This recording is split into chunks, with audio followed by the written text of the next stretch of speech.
cause life takes me anywhere. Just so happens I cross paths with you right now, right here. Put on your helmet, you can enter my atmosphere. Get ready for a ride, boy. There's just no stopping. Get your heart pumping. Get this club jumping. Get the music out of control. Feel it deep in your soul. Get extraterrestrial. Cause I feel so high. Cause I feel so high. Cause I feel so high.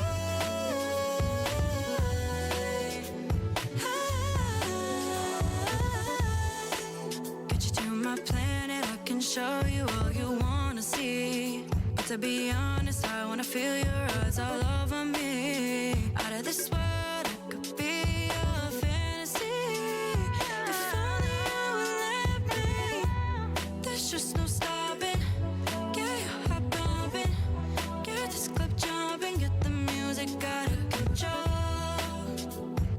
Feel it deep in your soul. Get extraterrestrial. Cause I feel so high. Cause I feel so high. Cause I feel so high.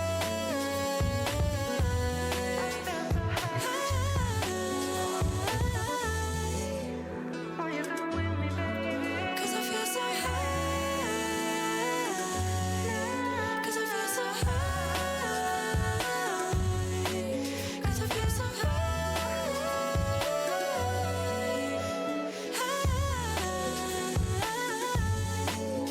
When you come with me, baby.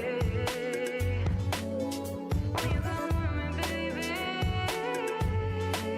When you come with me, baby.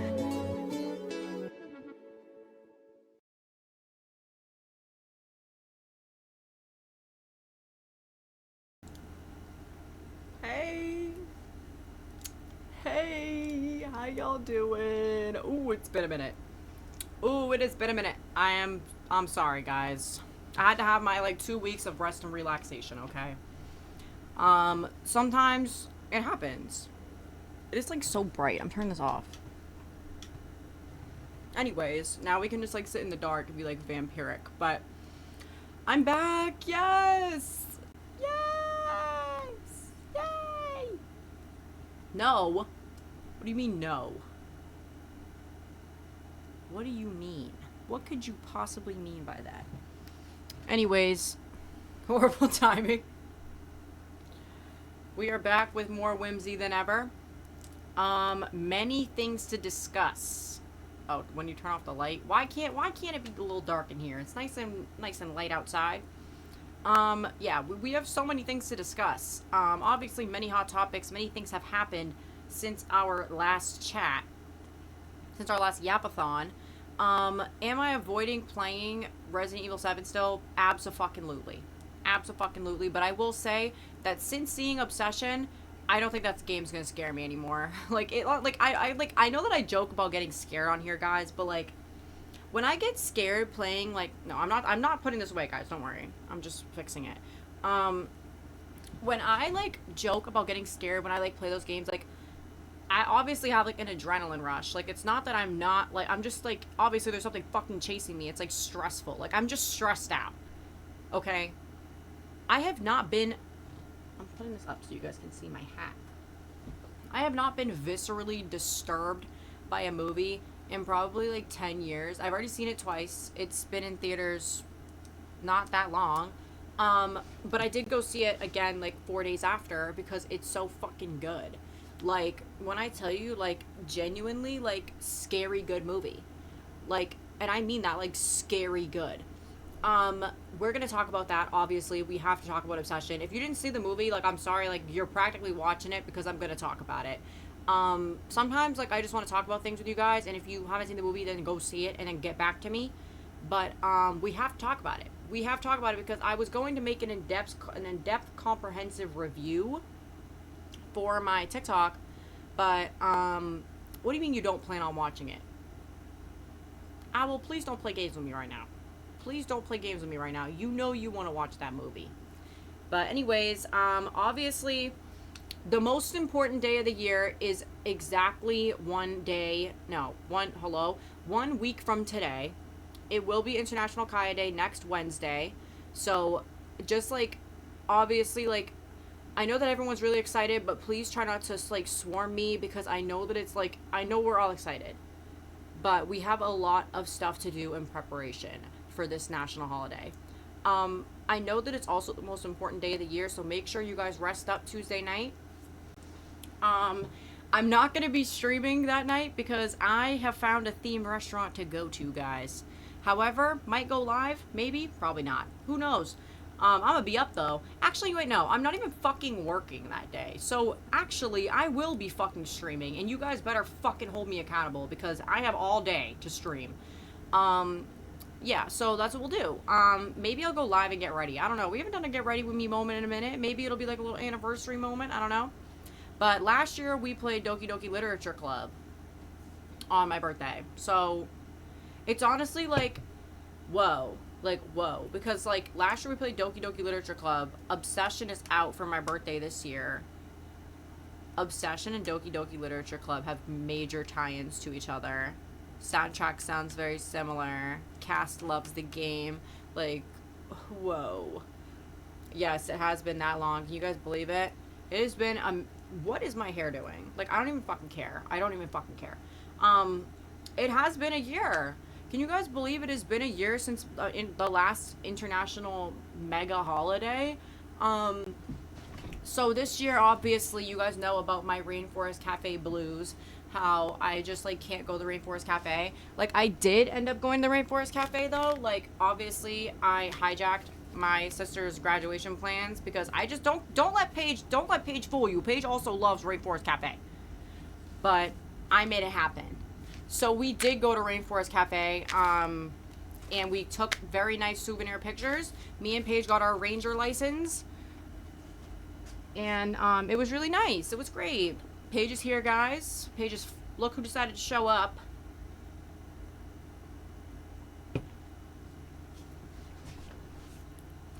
You guys can't see it, but my pants are purple.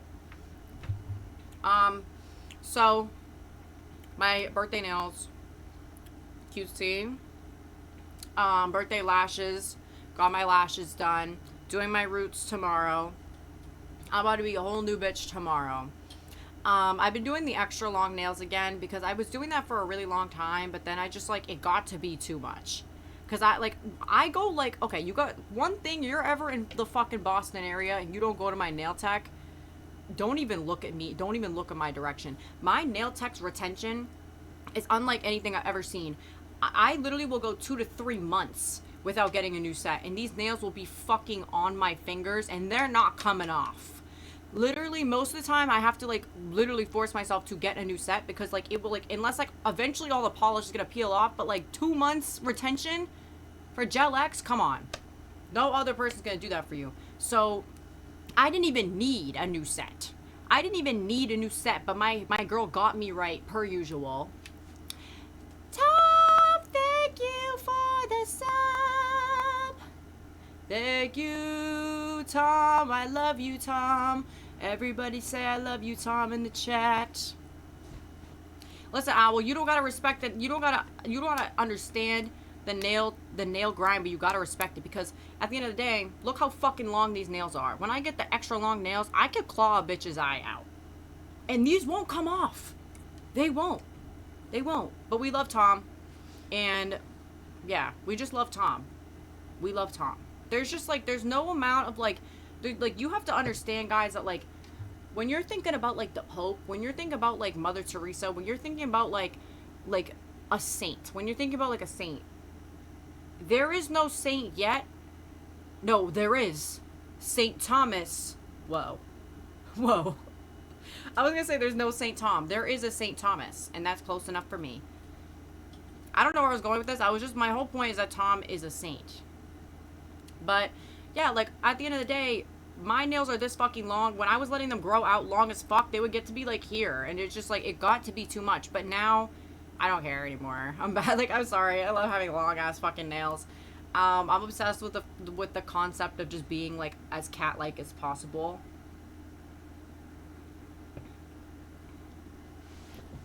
I feel like I low-key look like those cats with like the really long noses and the big ears. I feel like that's kind of my like bimbo stoicism. Is that how you say it? Bimbo stoicism tea. This whole like new like personality thing where people are just like pretending, like, or not pretending, but they're like finding like solace in that they look like animals. I love it. I will never in my life wear cat ear headphones ever. This is what sucks. Like, it's so annoying because like I like in theory I would love a cat ear headphone setup. But the audience that would attract, I'm not doing it. I'd rather wear my SpongeBob hat. I wish I had a SpongeBob themed headphones, but I just couldn't wear the cat ears. It's like cat ears have low key been like taken over by a subgenre of people who aren't really into like the cat slay. Like they don't understand what it's like to for real be a cat like woman. Like, I'm telling you, like, I am an unsettling and off-putting person to people who meet me, and I think that's what makes me so cat-like. Like, I've been described by many people in my life as a woman who resembles a cat in her behavior. So, like, a lot of these people wearing the fucking cat ears, like, they're not like that. A lot of them are like dogs.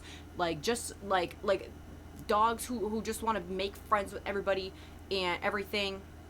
And that's not even in a derogatory way. It's just like some people are like dogs and some people are like cats and some people are like hamsters and some people are like bunnies and some people are like fish. I'm just like a cat. I'm just like a cat. And a lot of these people, like, they're a fish, but they're trying to be a cat. You're not a cat. Do you guys understand what I'm fucking saying? If you understand what I'm saying, like, you're on the same wavelength as me. And some people are like owls. And that is the fucking truth. Truth nuke. Truth nuke. No, Paige, you are not a fucking mongoose. You're a meerkat. Paige is the most meerkat person I've ever fucking met. You look at a meerkat and you look at Paige, it's like one in the same. Some people are meerkats. And that's okay. Like, some people are meerkats. Like, let me pull up a fucking picture of a meerkat right now.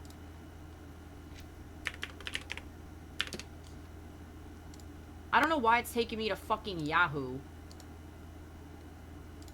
Oh, what the fuck? Open image in new tab. It can't be that hard. Why is it making me download the image? I don't want to download it. Sometimes this becomes like too much effort. I need like a picture of a meerkat. Okay. Alright, we'll see you soon, Owl. This is Paige. This is literally Paige. I'm sorry. Like, Paige is a little meerkat. You look at one picture of Paige, and that is Paige.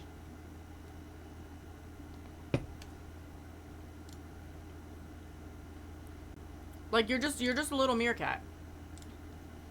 And this is the type of cat that I am.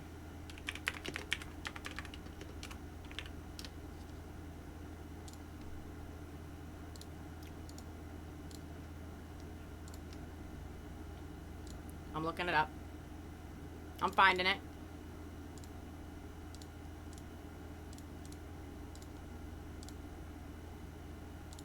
Like, that's me. That is literally me. That is literally me if I, like... Oh my god, I wish I could make it, like... I wish I could do it so it's like... How do I zoom in on this? We're gonna figure it out. Why can't I zoom in? Like... You can't tell me we don't look alike. Come on. Come on. That is literally me. Let me hit that pose.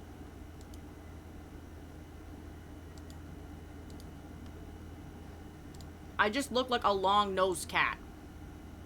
Some cats have those long, skinny-ass noses. I have a long, skinny-ass nose and some fucking big eyes. And a little mouth. And I just have cat-like tendencies, so...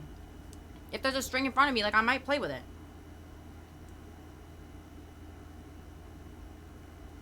But... Yeah. I don't know how we went down that rabbit hole, but...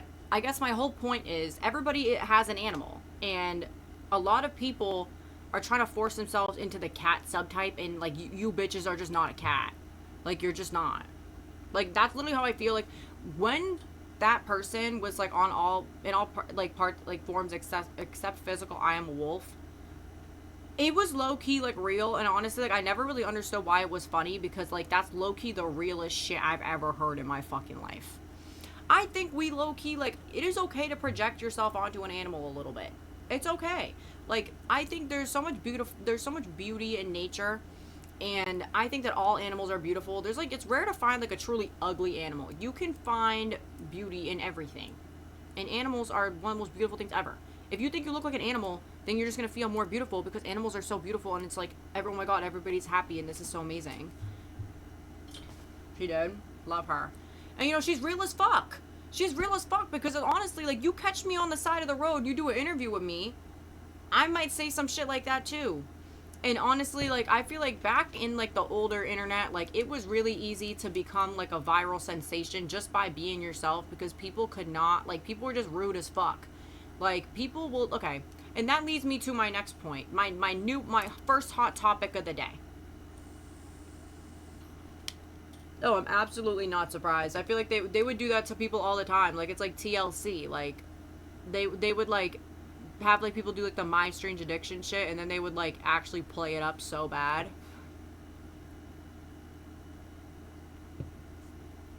But, so my first hot topic of the day is, I would classify myself as, like, a recovering hater. Like, I sometimes say I'm a former hater, but, like, I really am, like, low-key a hating-ass bitch sometimes. Like, I can't even lie.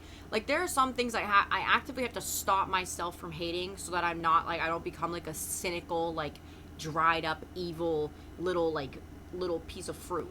Like, I have to really stop myself, because at the end of the day, like, sometimes, like, it's literally gonna be okay. You know what I mean? And I'm not talking about, like, real shit. I'm talking about, like, music, or, like, something like that. Like, I sometimes will see shit on the internet and I'm like, this is low-key dumb.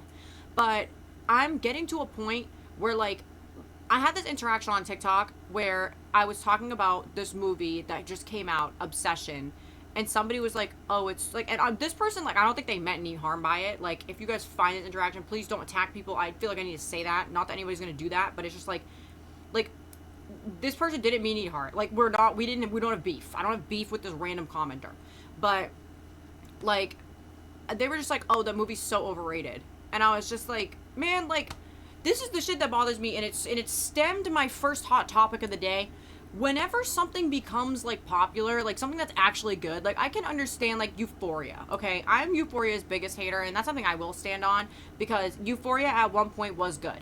Sam Levinson is an evil, evil hag. Like, he genuinely, like, needs to be taken out back and taken care of. He projects his fetishes onto the characters. He's, like, severely mentally unstable. Like, something needs to be done about him. But, ooh, I love burping on stream. I love being a beautiful woman and burping on stream. Like, literally, like, it's just, like, in this world, you choose to be free. Like, nothing can make me feel shame. But anyway, like, I get it. There are certain things that actually warrant hate. And I don't think that everything can't get criticism. That's not what I'm talking about. I'm not talking about people criticizing things, because things can be criticized in a healthy, constructive way. So, like, sometimes I see, like, with Obsession, maybe I'm just too much of a fucking defender, because I truly, like, I am, like, low-key a critical ass bitch. I love watching movies, and I love criticizing movies. But, Paige, can you handle that? Handle that for me, Paige. Thank you. Get him banned. But, what's it called? Like, I love criticizing movies. I see a lot of movies that I find a lot of criticism in. Like, I'm trying to think of a good example. Like, there are some movies that I go see. No, you're good, Paige. But, that I go see and I don't expect to be good. Case in point, Super Mario movie. When I'm going to see the Super Mario movie, do you think I'm sitting there expecting pure cinema? No, I'm expecting to have a good fucking time. Same thing with Five Nights at Freddy's, and as you can see, if you're new here, we don't play about Five Nights at Freddy's here. We don't play about Five Nights at Freddy's here. So when I went to the Five Nights at Freddy's movie, you think I'm in there asking for pure, like unadulterated, perfect cinema? Absolutely fucking not. We were there for fun. But on like a regular movie that's like not IP based and just somebody trying to make a fucking movie, I will judge the movie based on how it is. I love Hereditary. My only criticism of Hereditary, if you haven't seen Hereditary, I highly recommend you go watch it, is that Hereditary would be a perfect movie if it just made things a little bit more clear to the audience. Okay, let me explain my thought process here because I feel like people are going to jump me. But I love Hereditary and I think it's perfect because you can rewatch it a million times and see new things. I love that about it. My biggest criticism of the movie is also one of my biggest things that I love about Hereditary. The fact that it is a hard movie to understand. The first time I watched that movie, you think I had any fucking idea what was going on by the end of the movie? No. When you first watch that movie, it is literally just viscerally disturbing and uncomfortable. And that's what I loved about it. It actually like deeply unsettled me. Did I know what the fuck actually was the plot though? Like what was actually happening? Hell fucking no. I had to rewatch that movie and figure it out later. And that is probably my biggest criticism about the movie because I feel like it turns away a lot of people that would really like it if they knew the subplot that's happening, which I hesitate to even call it a subplot because it is the main plot, but you have to work to understand it. Like the second watch of Hereditary, you'll be like, oh my god, this is the best movie I've ever seen. The first watch of Hereditary, you're just fucking scared and you're like, what the fuck is going on? So that is my biggest criticism of that movie, and that's why I do think it's a perfect movie, but I just think that you kind of have to work to get it, which is why I have friends that don't like Hereditary. They think it's a boring movie. They're like, that movie's boring, I didn't get it. And then they stop there. A lot of people don't want to have to work to understand a movie. What I love about Obsession, and that's why I think, in my opinion, after seeing Hereditary probably 10 times, I am your mother. Don't even get me started. Toni Collette mother. But, because she really is she said, I am your mother. And we were like, well, yes. But, Obsession is a perfect movie, in my opinion. I cannot, like, do have, like, very nitpicky criticisms of it, but nothing is ever going to be perfect. I think Obsession is structurally, like, fundamentally a perfect movie. I think every single person, even if you genuinely do not enjoy analyzing media at all, you want something that's going to explain everything to you, Obsession explains, like, my best friend in the whole world, literally his favorite movie is Toy Story. Like, he literally, he loves a Super Mario movie. He doesn't like a movie that makes you work for it. He got Obsession on the first watch and literally, like, loves it. Like, I think that's why I think it's so good. Like, you could literally be somebody who just, like, doesn't really watch horror, somebody who doesn't really care about movies and, like, the cinematography of it all. You can get the movie. It doesn't complicate itself. It doesn't insist upon itself. It doesn't insist upon itself.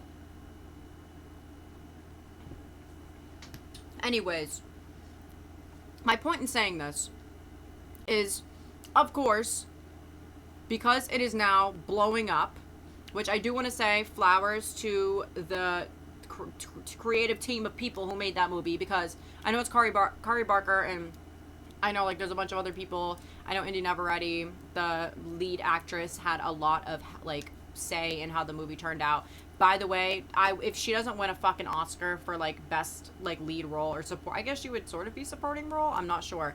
But, she needs an Oscar immediately right now. She won't win one because the Academy hates horror, because Toni Collette didn't win an Oscar. But also, I'm having a little bit more hope, considering this movie has already tripled its budget, as far as I know. But I think she might actually, like, low-key win an Oscar, because also, like, this movie is so much easier to understand to the general public.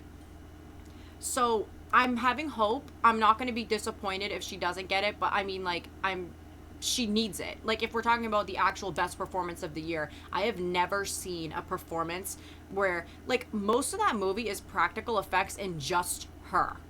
It is just her performance that is so unsettling, and that is so impressive. A lot of movies rely on effects and all this crazy shit. She could literally, like, anytime she was on the screen, just fucking standing there, I was scared.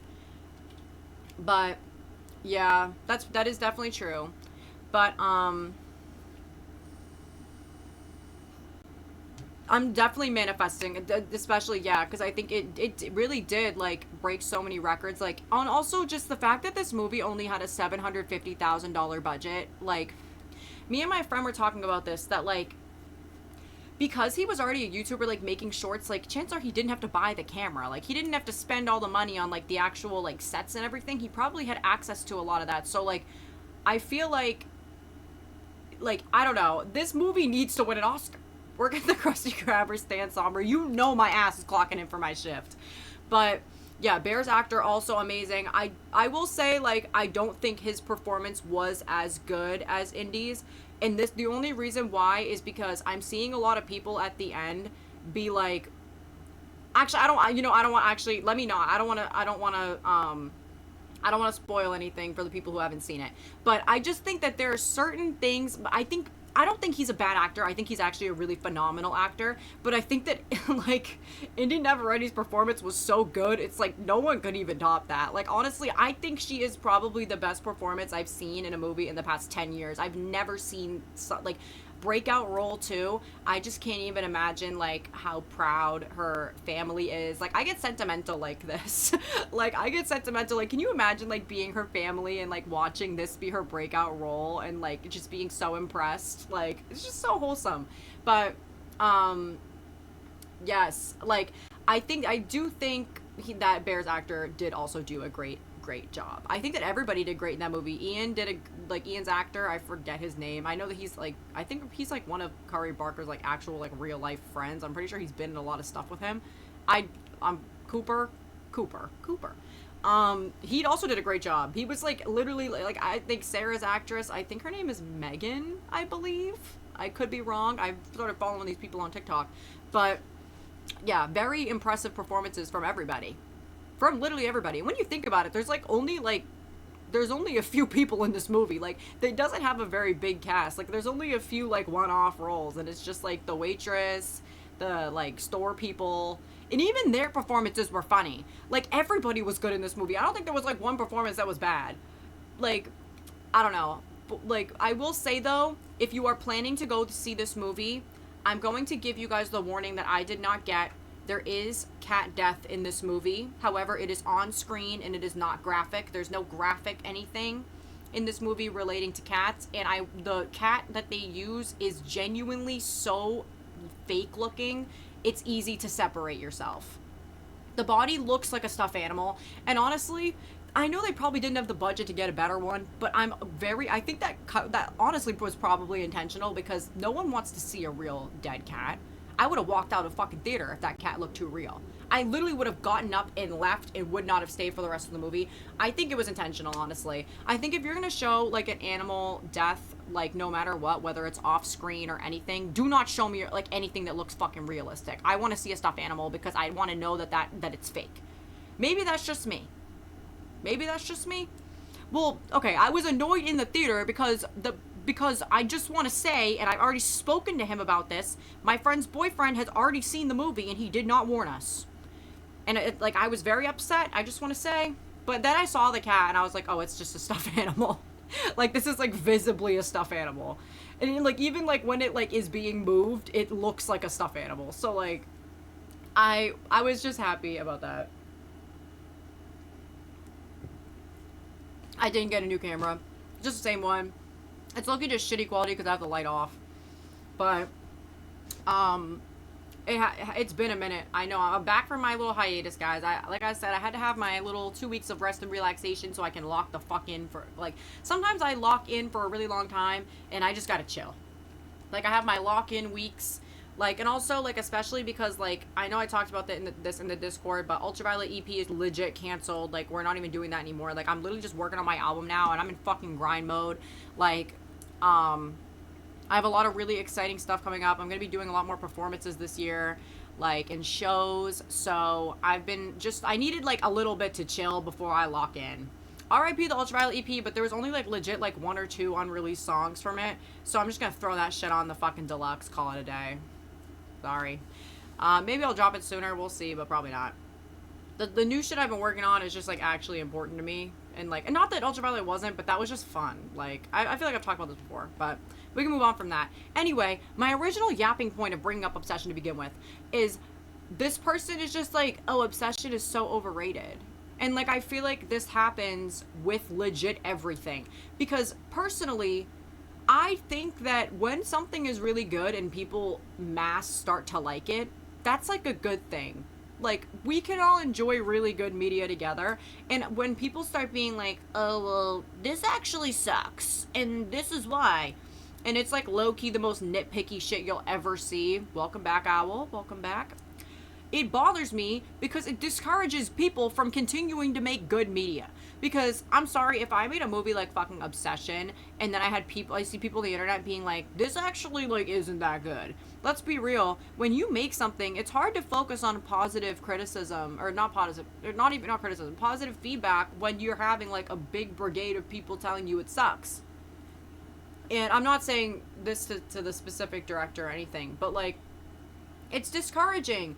And I know that no matter what, there's going to be people that hate on things because they're just like genuinely bored people. But it bothers me because like, I just don't know how you could see this movie and not like it unless you like just don't like horror. Like, and like I feel like the people, maybe this is a hot take, if you're fucking leaving the theater for Obsession and you're saying the movie sucks, and then you go home and you watch some shit like Terrifier and you're like, this is real horror, I don't even want to fucking hear your opinion.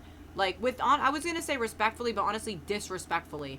Like, I just, that's the one thing that is so annoying to me. Like, I think that when people make really good horror, a lot of people don't want to sit through it. And like, one of the biggest criticisms I've seen of Obsession, they're like, well, it's like every other horror movie. It's like, well, no, it's actually not. If you watch the movie with your eyes open and not on your phone. But also, even if it is reusing concepts from other movies, every single movie is a reused concept. Well, no, I'm not talking about you, Al. You don't gotta watch a movie if you don't want to. I'm talking about people that just, like, genuinely, like, watch the movie and just, like, hate on it for no reason. Like, that is just so annoying to me. And I've been seeing, like, every, like hot take. This is the other thing. This is the real point of my rant. This whole, like, hot take reactionary content trend, because as much as I know I feed into that, like, I do definitely post, like, hot takes on my TikTok, like, they're, like, things I, like, actually full-on believe in. Like, I feel like, I don't even think they're ever really, like, hot takes. Like, yes, like, people literally, like, will just get mad about things to be mad, just to make a video about it, to garner attention online. It's like, I don't think that any of the people that are, like, most of the people who are, like, really, like, fighting against Obsession right now and saying it's a shitty movie actually even dislike the movie that much. Like, it is literally full on, like, stupidity. Like, I saw one, it was like, this is why I didn't like Obsession. How old are these people supposed to be? Like, are they in their 20s? Like, why does one have a house, and why are they, like, why is one trying to go to college? Like, that's what you got? Like, that's what you got from the movie? Like, what do you mean? Like, it's obvious they're like early 20s-ish. That was, like, what I guessed. But also, their age, like, genuinely has nothing to do with the movie other than the fact that, like, one of the characters is trying to get into school.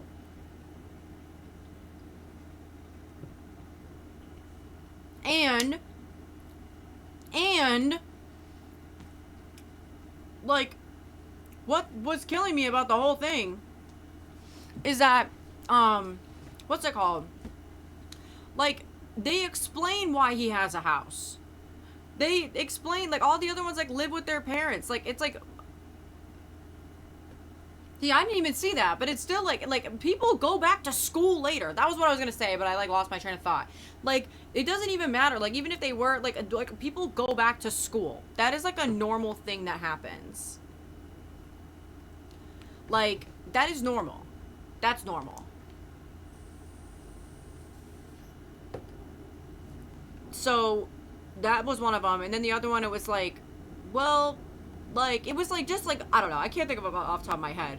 But, like, no, that's the thing. I genuinely think that's what it is. A lot of people who have these hot takes about media have been watching the show on their phone. Yeah, it's kind of is a monkey's paw situation. I would say it's much more fleshed out and much more clever. But, like, I don't know. Like, I think that also, like, my biggest critique with, like, I cannot go on Letterboxd sometimes because I'll watch a movie and I'll have, like, a normal take about the movie. Like, especially, like, a movie that has, like, very nuanced topics in it, and I just know that Letterboxd is gonna be, like, legit a nightmare, because people on Letterboxd, I don't know what it is, you have to, like, genuinely, like, be the dumbest person ever to make a Letterboxd account, like, 80% of the time. Sometimes they let, like, really smart people in, or, like, normal people, but most of the time, you genuinely have to, like, have never seen a movie, or, like, been to school, or, like, thought a critical thought in your life. Like, no, well, I'm not talking about us. We're different. Hello, Carson! Hello, Carson! Hello, Carson! We had to do the Carson song. We had to. Yeah, we are clocked in for our shift today. We are clocked in. But, like, I will watch a movie that is about a very nuanced topic, and people will just act like the movie is so black and white. And, like, I find that to be so annoying. Like, I understand the criticisms that a lot of people have for movies, but, like, sometimes there will be a movie about something that is, like, actually, like, it will be, like, very anti whatever it's talking about, and people will call it a propaganda movie, and I'm literally like, how did you, like, did we watch the same movie? Like, genuinely, did we watch the same movie? Because how would this be a propaganda movie? And I can understand it in certain things, but, like, I don't know, like, like, people do think Homelander's a hero, and, like, it's funny because the show pokes fun at people who do that, and they still don't get it.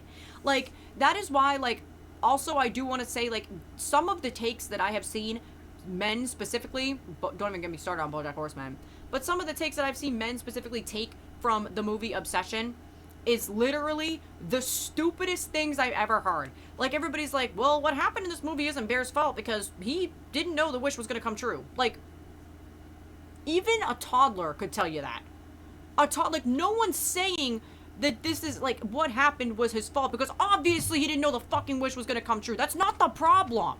That's not the problem. And if that's all you took from this movie, like, I get so mad. Like, I literally get so frustrated watching, like, sometimes, like, analysis on things. Like, this is the biggest thing that I have, my biggest issue with the FNAF community as well, because I am a FNAF lore truther. I think there is one true timeline of the first, like, 4 games. Like, honestly, like, anything, like, before Security Breach, there is, like, one true timeline. And you will watch a fucking analysis video, and these people, it will go right over their head. Like, genuinely.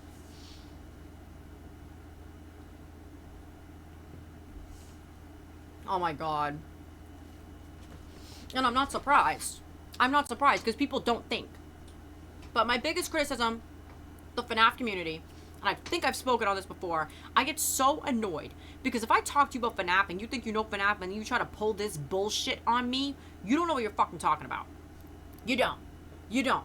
If you try to tell me that William Afton was out here killing people, I don't want to say who he was actually killing, because I don't want to get in trouble on here, but if you think he was out here genuinely killing people before his son died, you have no critical thinking skills.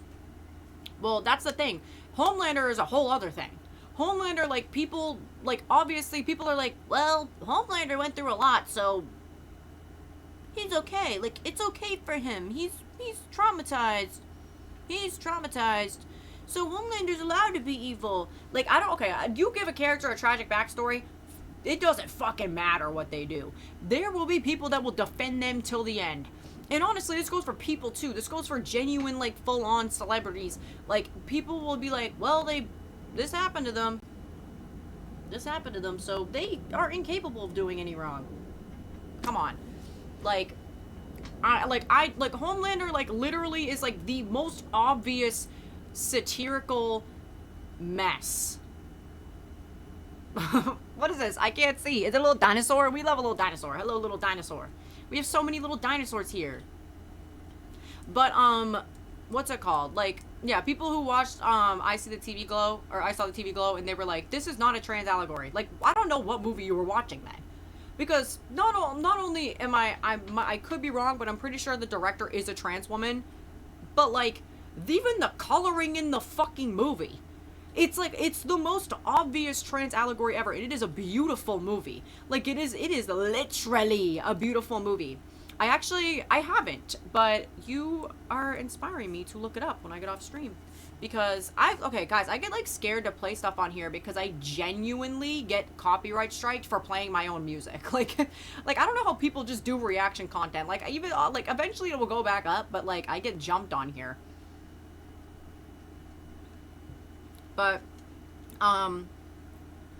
what's it called?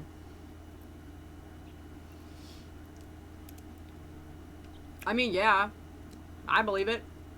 I think it is low key annoying because like even when there is a character that like is very clearly like trans, or like I don't know, like even though they're not canonically trans, like it's just like the creators cannot make them trans because whatever studio they're pitching it to would like freak out. Like, but also I do kind of like the concept of her being trans and it not being a plot point, of her just being trans and like nobody cares. Like that's like kind of goated. Like I don't know. Like I like. Oh, wait, I just missed it. It's called Teenage Sex and Death at Camp My Asthma. Ooh, I'm gonna have to look into that. When does it come out?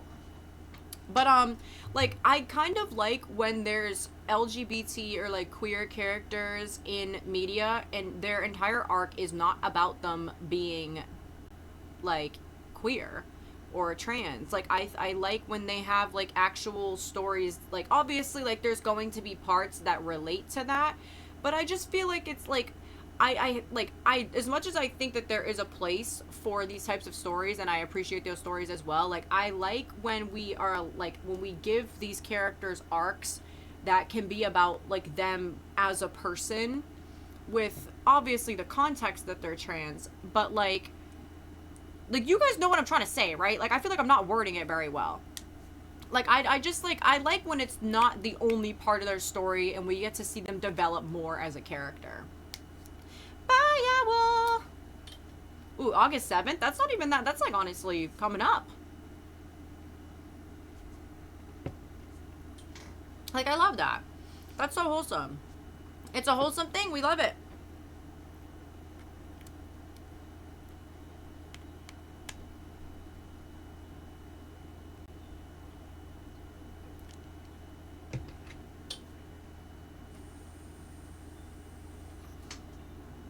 But,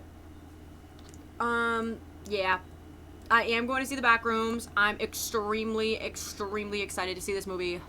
I feel like we are in a renaissance of filmmaking. I was just talking to my bestie about this. That, like, you don't have to be part of, like, a huge studio now. And, like, with crazy funding to like make a movie. Like, and I love that. It is so awesome. I think it is so great that we are having this like YouTuber renaissance of people who have spent years on YouTube or even just on the internet like content creating and making any type of media. And like I feel like it's almost like this is the thing. I know I've talked about like the uprising of social media and how it can hurt artists. But it also, I know Shane Dawson, no, I know he is fucking pissed. But like nowadays, like you can literally just like make YouTube videos and do it so much that you learn how to make films on your own. Thank you. Thank you. But yes, I saw that. People were saying it's Quentin Tarantino because he like doesn't want to have a bad 10th movie. I'm like, man, like what do you mean, bro? Like that is the craziest shit ever. But like I don't know, like I just love like when you think about it, if you are on YouTube for enough time, you learn how to use an editing software, you get better equipment, you basically teach yourself all of this shit. And as you blow up, like there are reasons why people like your content, and it gives you the confidence and the willpower and the opportunities to be able to make these beautiful projects.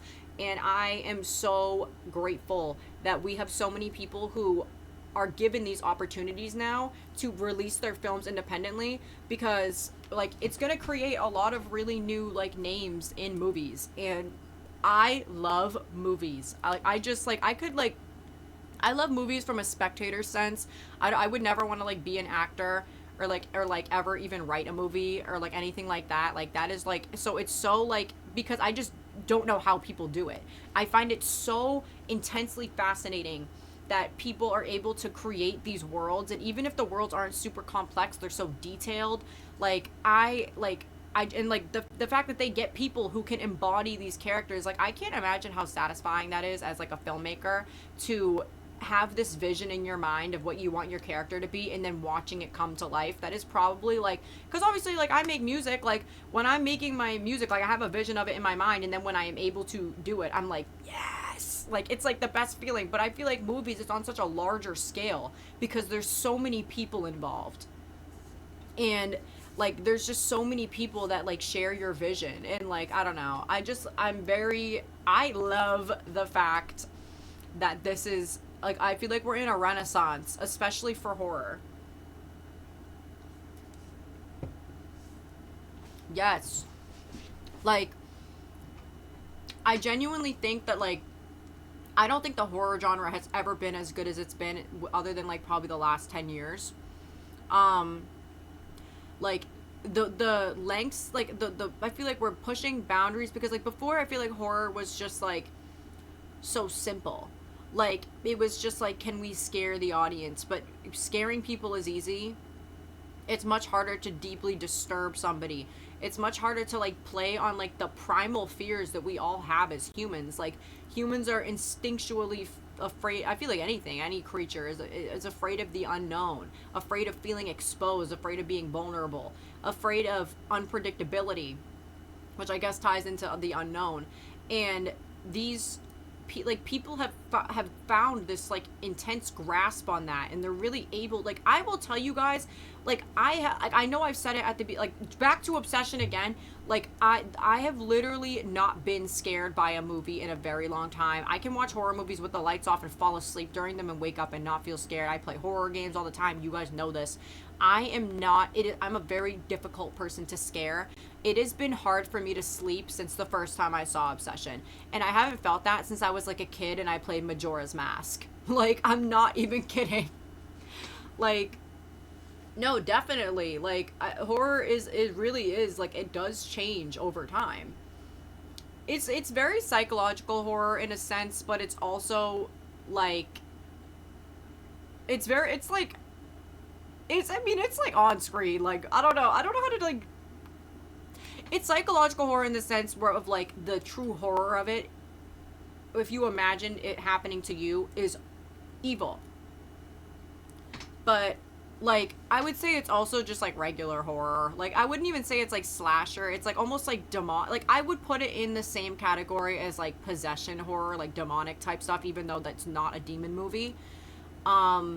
But yeah, I agree. A woman losing her autonomy is so topical right now. Like, with the society, we live in a society, but like, we legit do. Like, we legit live in a society. Like, it is, like, what's it called? It is so, it's such an important conversation to have. And honestly, like, when I first like saw this, I like legit was honestly shocked that this movie was even written by a man to begin with, because this topic and the way that it's done is so tasteful. Like, even in the scenes that, like, I don't want to reveal anything, that like kind of depict like essay, like, it's done in such a tasteful manner that it makes you so uncomfortable as the audience, but without it being graphic. And I am somebody who I think that, like, I don't know, we don't gotta get into that, but I think that a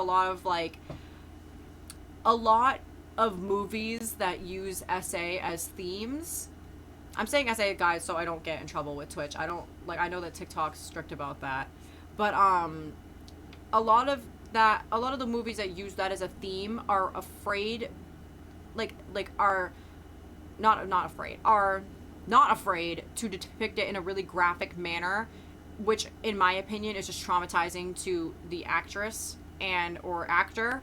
And it is not, like, it's just grotesque and it's unnecessary. I think that there's way better ways to depict that in a disturbing way that gets the message across, and also disturbs the viewer and puts you in the victim's shoes.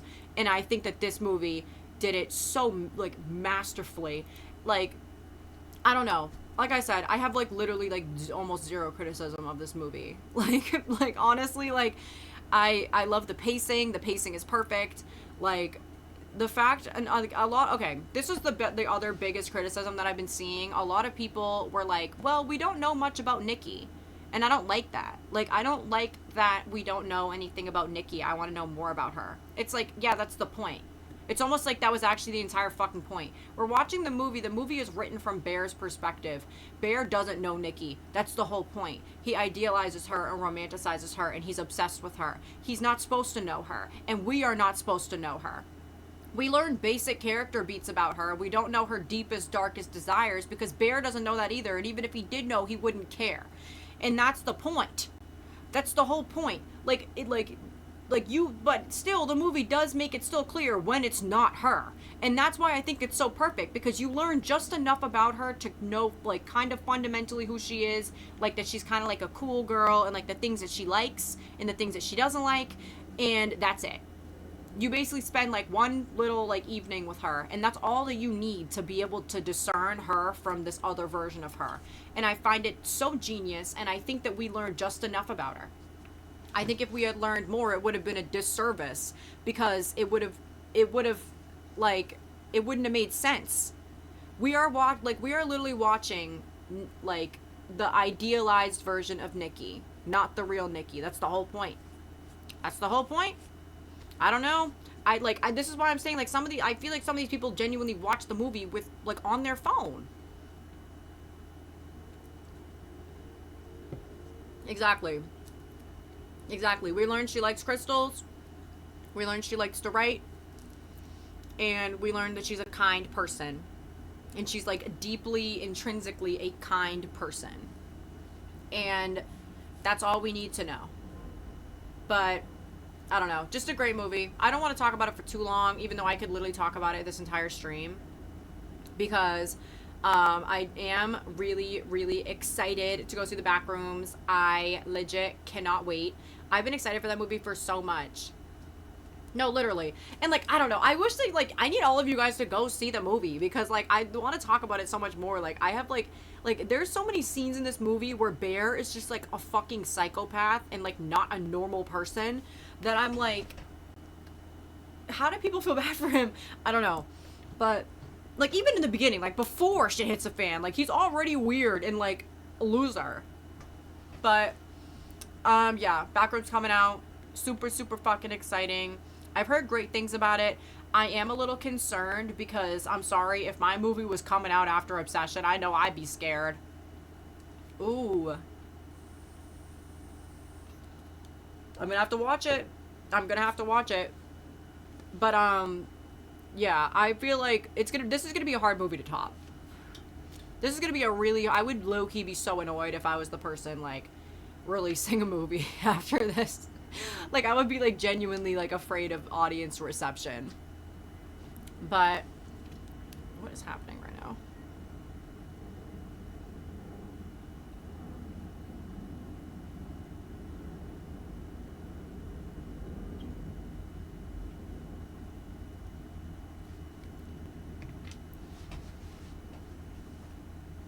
I'm excited. Yeah. But basically, what else has been going on? So, I think we already got to the end of the Tyler Catastrophe saga, so there's not much to talk about there. Doesn't seem like he's continuing to make content, so honestly, kind of for the best. Honestly, no, definitely for the best. I think, you know, we've gotten to the end of that saga. There's not much to talk about. Oh yeah, did we talk about that? That I think we might have. That Wilbur addressed him on stream and was just like, Loki, like, I mean, okay, I do not like Wilbur Soot. But honestly, I feel like he low-key kind of clocked everybody, because low-key people started to become parasocial about Tyler Catastrophe in this, like, weird parasocial loop. Like, it was like people were so mad about all of the things that people had the right to be mad about, that they just started kind of, like, feeling like they knew Tyler on a personal level, and like making these like kind of like crazy judgment calls, like diagnosing him with mental illnesses, which I hate when people do that. I think it is like one of the stupidest things ever to come on the internet and armchair diagnose somebody that you've never met based on content they put out on the internet.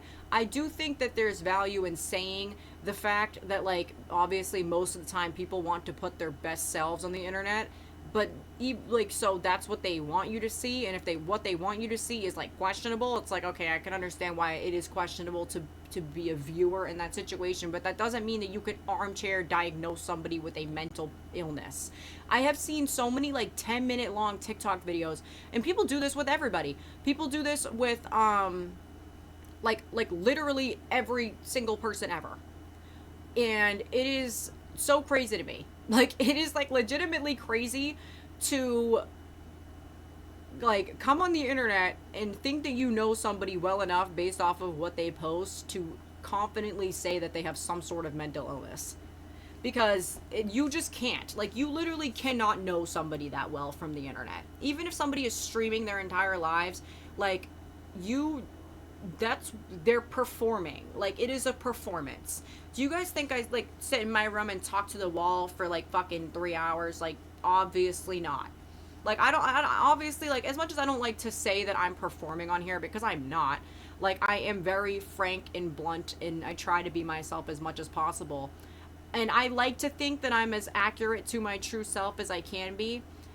Like, let's be real. Like, if I'm like just at home, like talking to somebody and like, or like talking to one of my friends, like, I'm gonna be a lot less cohesive and comprehensive and well communicated as I try to be when I'm on stream. Like, even the realest of bitches. Like, I'm sorry, if I'm talking to my friend about something, like, I'm just gonna talk about it freely and openly because no one's watching me with a camera.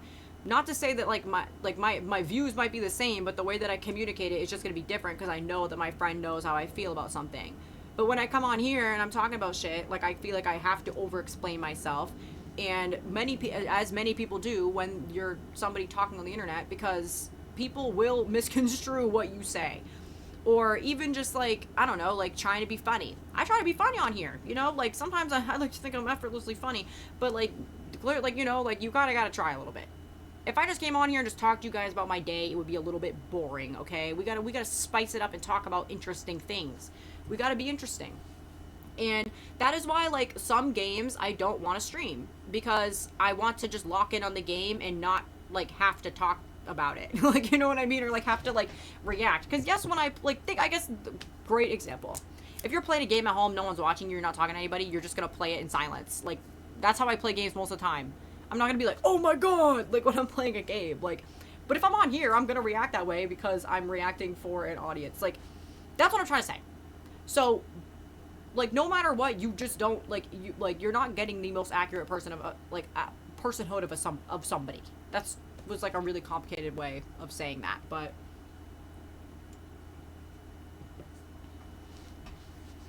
yeah, we got to stop accusing people of being narcissists or sociopaths or having BPD because of TikTok videos. Like, you cannot assume a celebrity has a mental illness. No, exactly. Like, that is like, what's it called?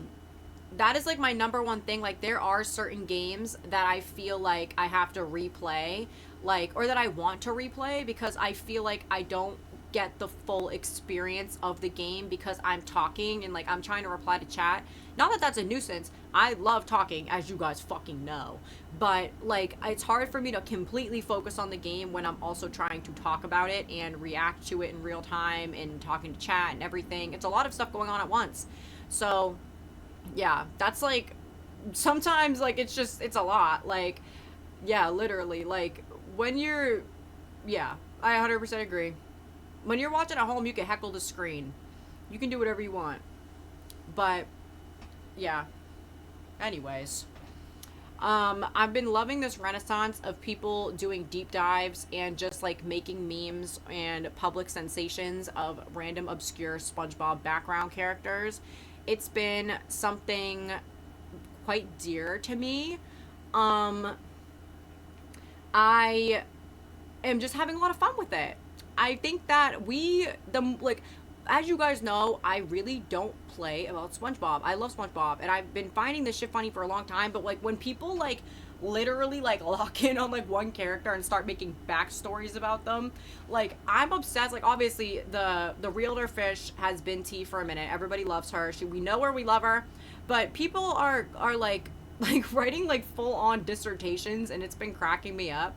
Like it's literally just been like, what's it called? I'm trying to think. Like they'll be like, she woke up. She moved from a small town. Like she's the eldest daughter, and she had to make her own way, and like she went into work that day like excited to make her sale. Like I think that's fucking hilarious. Like the concept of like, because these background characters are literally on the screen for like half the time, like sometimes 5 seconds maximum. Sometimes they're there for like half an episode, but still, like it is just hilarious. Like it is hilarious to make up stories about this. I've been seeing like the white fish, the white bob fish, the one with the little white bob, like like people are on Twitter, and they're like, she dated every man in town. Like she came from like a rough background, and like she's been trying to find like a rich man, like, but like the men, like she's like a free spirit, and it's just like making me laugh. Like it's so stupid, but it's just, you gotta love it.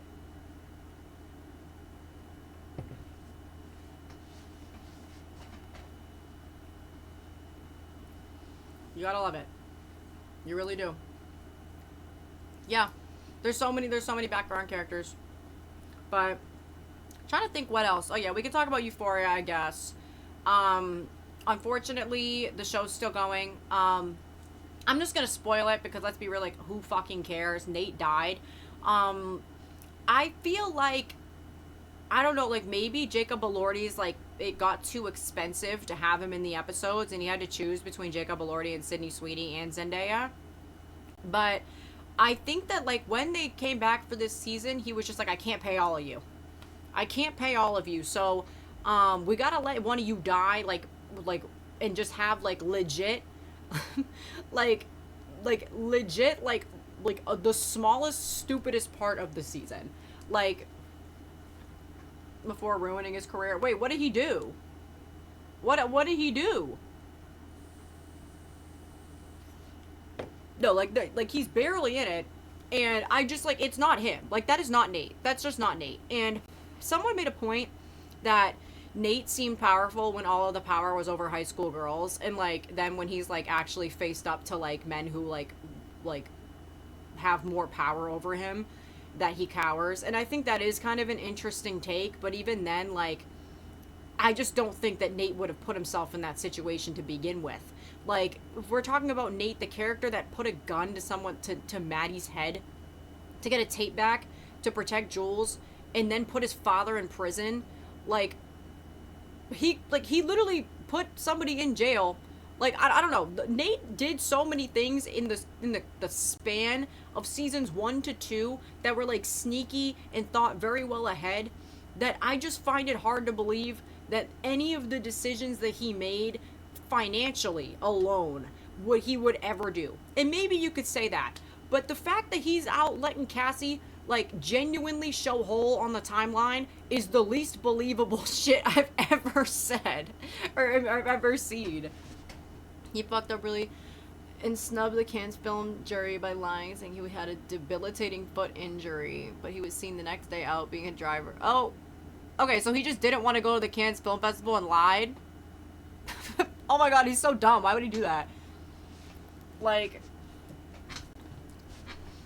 no, literally. Like, he would not have cared. Like, that's like what's killing me. Like old Nate literally would have done anything to get what he wanted. That's like the whole point of his character. Like, he's a terrible person. Like, I don't, like, I'm sorry. You couldn't fucking pay me to believe that Nate would let Cassie show hole on timeline. That's just not what would happen. That would legit never happen in the history of anything. And I feel like it's annoying that everyone's acting like Cassie has this, like, crazy power over him, because the whole point of the end of season 2 is that she has no power over him and that she's gonna end up in an abusive dynamic. That was, like, where they left off. So then it gets, like, weird and racist, because it's like, oh, well, then, like, the mother's, like, racist. Like, oh, well, you just had to wait for the right girl. And then it's also sexist and weird and, like, weird for abuse survivors, because it's like, oh, well, with the right girl, he's not abusive. He lets her go and shake ass on Maine. He lets her, like, do all these things that any misogynistic man would be completely against his girlfriend doing, all because he needs money. Yeah, I don't believe it. I don't believe it at all. Like, I just don't believe that even in the most debt of his life that he would be okay with that. Because think about it, he's been in pretty bad positions before. No, honestly, like, Jacob Elordi is, like, dumb. Like, Jacob Elordi is dumb. I'm not, like, I don't know. I'm just, like, whatever. I'm honestly tired of seeing him in everything. He doesn't need to be in as many movies as he is. And also, they were having, like, a lot of white characters say the N-word. It was really weird. I don't know. Like, I don't like the progression of the timeline. Like, oh, Nate becomes good when he dates Cassie, because that's the right girl, and he just lets her walk all over him. But Maddie was bad. Why was Maddie bad? Also, Faye, I didn't even get there. Like, well, no, not good, but, like, you know what I mean? Like, that's, like, the message I feel like it's trying to convey. Like, even in, like, the mom's wedding speech, like, it's just, like, I think it's just racist. Like, I think that their family is racist. But, why? Yeah, let's touch on that. I didn't even get to that yet. Why is Faye a Nazi? Why is Lori a Nazi? That was not a thing. Like, that was never mentioned. Why is that? Why are we doing that? Why? Just so we can have some sort, like, so we can have an excuse. Like, sometimes when it comes to Sam Levinson, I think that he truly does look for an excuse for his actors to do, like, deplorable things. Like, did he just want an excuse to have, like, a white guy say the N-word? So that's why he made them Nazis? And then why is Faye getting a swastika tattoo? And mind you, like, this really has nothing to do with the plot, because either way, they could be, like, rival drug people, like, and rival, like, gangster people, like without them being Nazis. Like, the whole Nazi subplot, like, legitimately is just for shock value. The story, like, pretty much stays exactly the same, except the characters would drop less slurs that shouldn't be saying them. Like, it's just, I don't know. I'm scratching my head trying to figure out, like, what the thought process was for literally any of it. And yeah, it's just a different show.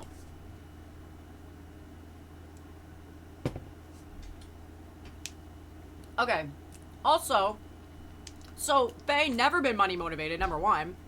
Number two, Faye was the one who told Rue, if I remember correctly, and you guys can clock me if I'm wrong, but Faye was the one who told Rue there was money in the safe. So then when Rue said, let's go in the safe and take the money,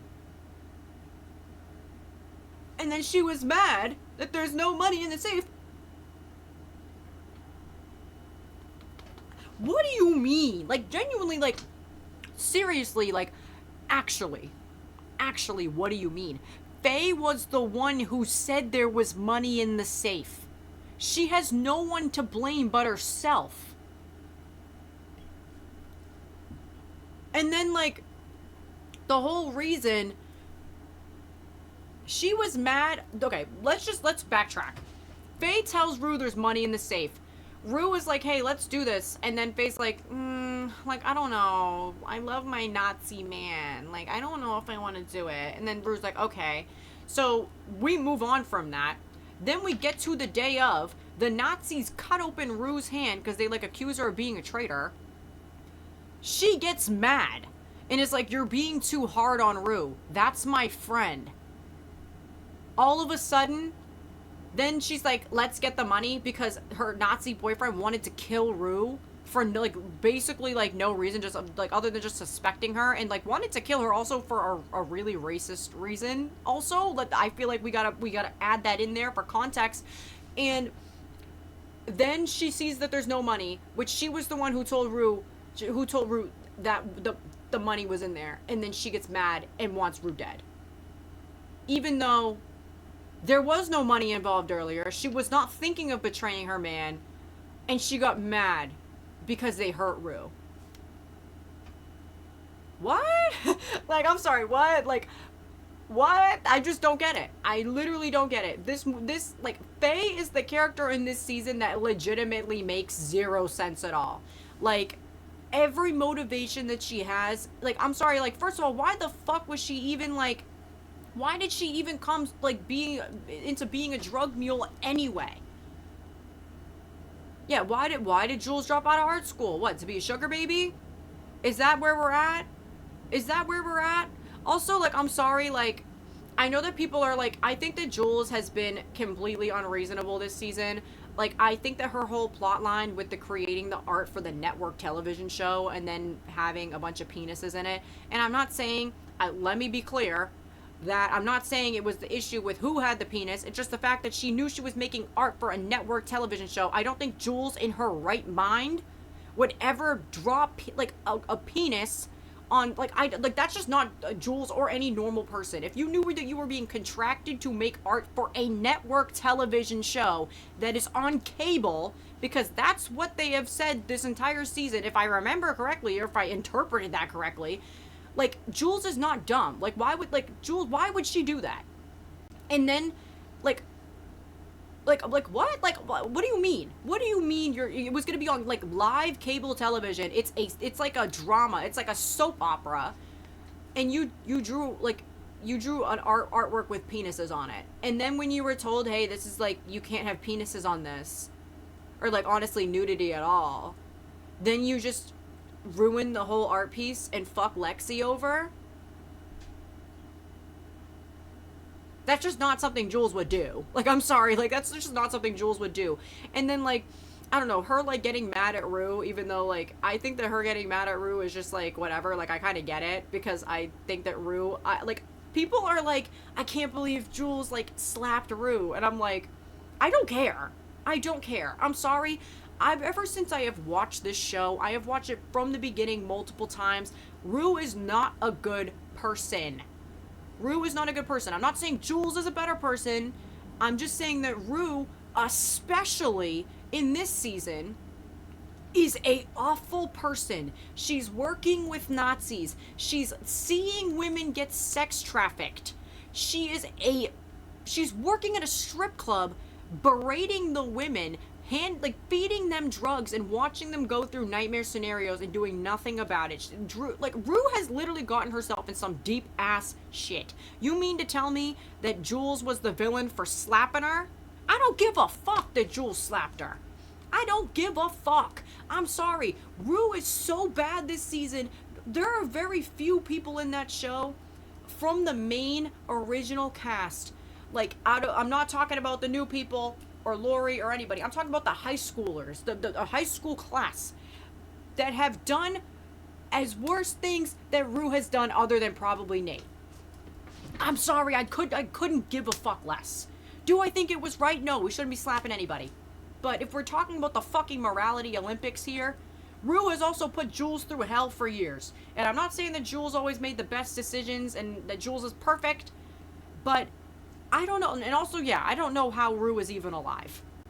The fact that Rue is even alive after the fucking first scene with the car, like, or the apple, or honestly, even the last season. The whole last season of the show.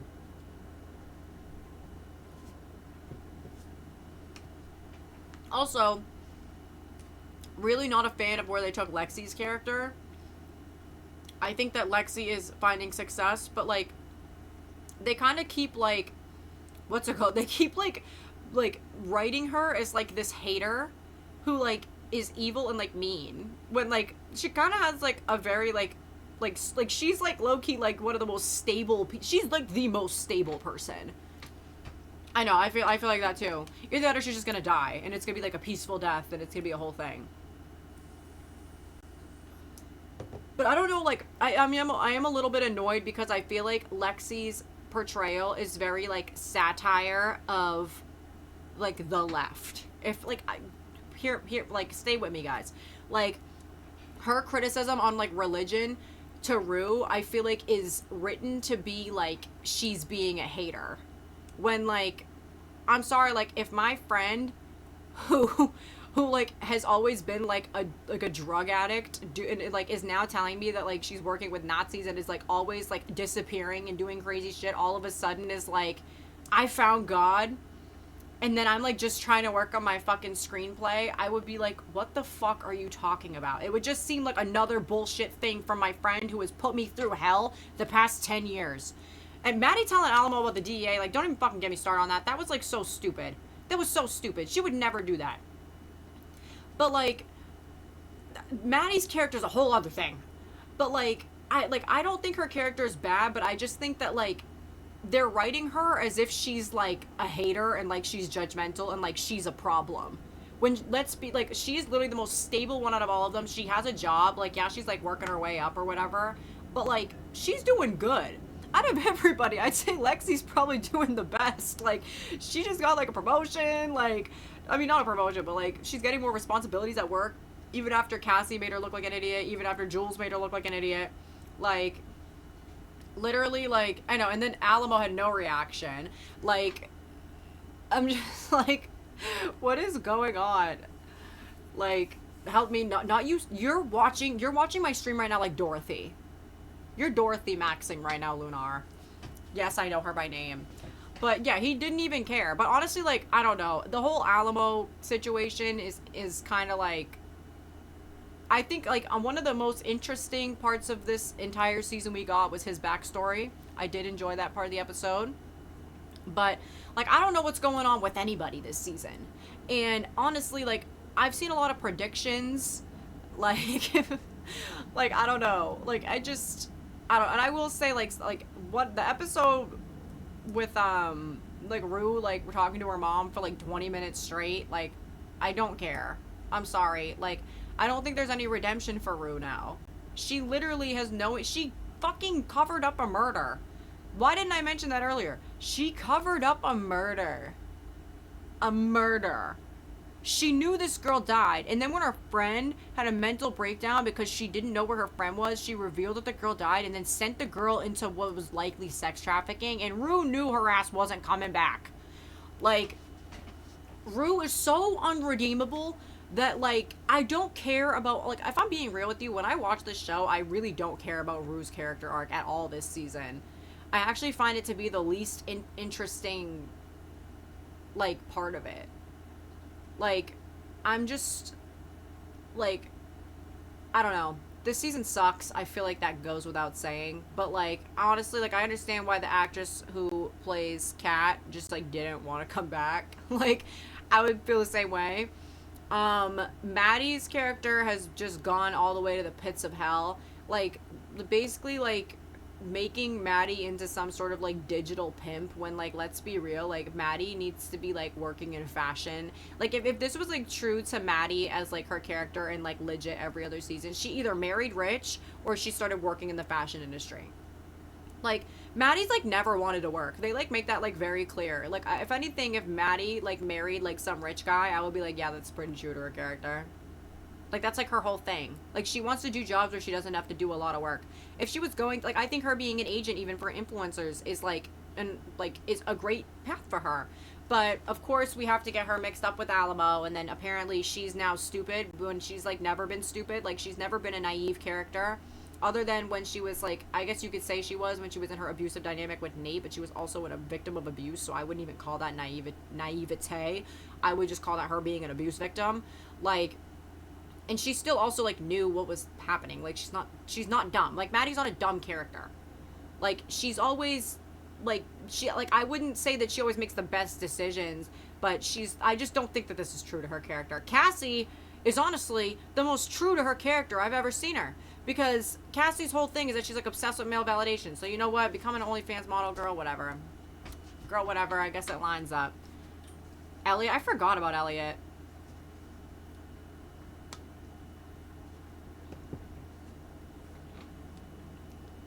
No, literally, like, I'm like, what? What do you mean? What do you mean? It doesn't make sense. And honestly, I don't care about Elliot either. He was, like, the most nothing burger character, and then, like, he put us through that fucking 2-minute scene of him, like, playing the guitar. Like, I'm honestly, whatever. Bye.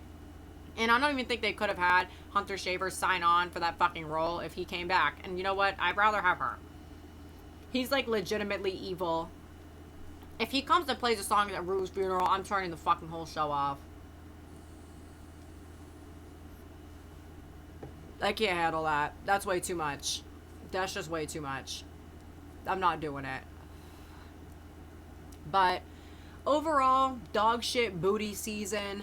I don't think that there's like anything that can happen that's gonna make me feel vindicated in watching it from the finale. Yeah. And that's my take. That's genuinely my take. I wasn't even planning on watching it, but then like I just kept getting spoiled and like everybody talking about it, so I was like, okay, I have to be part of the conversation, because as we know, I am a retired hater, but I come back once in a while, and yeah, I don't think I'm gonna feel good about finishing this season. I think I'm gonna feel the exact same way I felt about The Idol, which was just like, okay, I just wasted my time. The Idol is actually like genuinely the worst show I've ever watched. I was cringing and I hated every second of watching it, and every single time I thought that it might get even like tolerable, it wouldn't push the envelope enough to even get there. And then the ending was so bad that I like had to like sit in silence for like a full 5 minutes after watching it, because it just annoyed me so much. Like, I don't know if you guys ever watched The Idol. I don't watch it. Just look up a fucking summary. I'll honestly summarize the whole thing for you. Super pop star meets the Weeknd character, who's like a shady guy, and he's like starts taking over her life and like living in her house, and then everybody in her life is like, who is this guy? And then he's like, I'm gonna make you a star. Mind you, she's already a star. It doesn't make sense. And starts like psychologically torturing everybody, and then the whole plot twist is that she was like controlling him the whole time. That's it. That was the end. That was the end. She was like actually secretly in control and ends up fucking him over and fucking over everybody, and like she's an evil mastermind. No, it's just The Weeknd. I don't know if Drake was involved in that. I actually don't know. But The Weeknd, first of all, I'm tired of seeing him act. Like, can I say something? Can I say something without everybody jumping me? Breaking my silence. I don't like The Weeknd as a person. I don't think that's like a hot take. But I don't like him when he's acting either. I think he makes great music, but he sucks. She's playing... It's in the same universe. Man. Like, I don't know. Like, I'm over it. No, like, he's so bad at acting. Like, he's in Uncut Gems for, like, less than 5 minutes, and that's, like, the only time he's good is because he's playing himself. Like, and he just, like, plays, like, an asshole celebrity. Like, that's what he is. He's literally an asshole in real life, and, like, he wants to play an asshole on screen to get away with doing weird shit. He's, like, Sam Levinson 2.0. Harry Styles bad. No, like, it's worse. He just is so... I will say,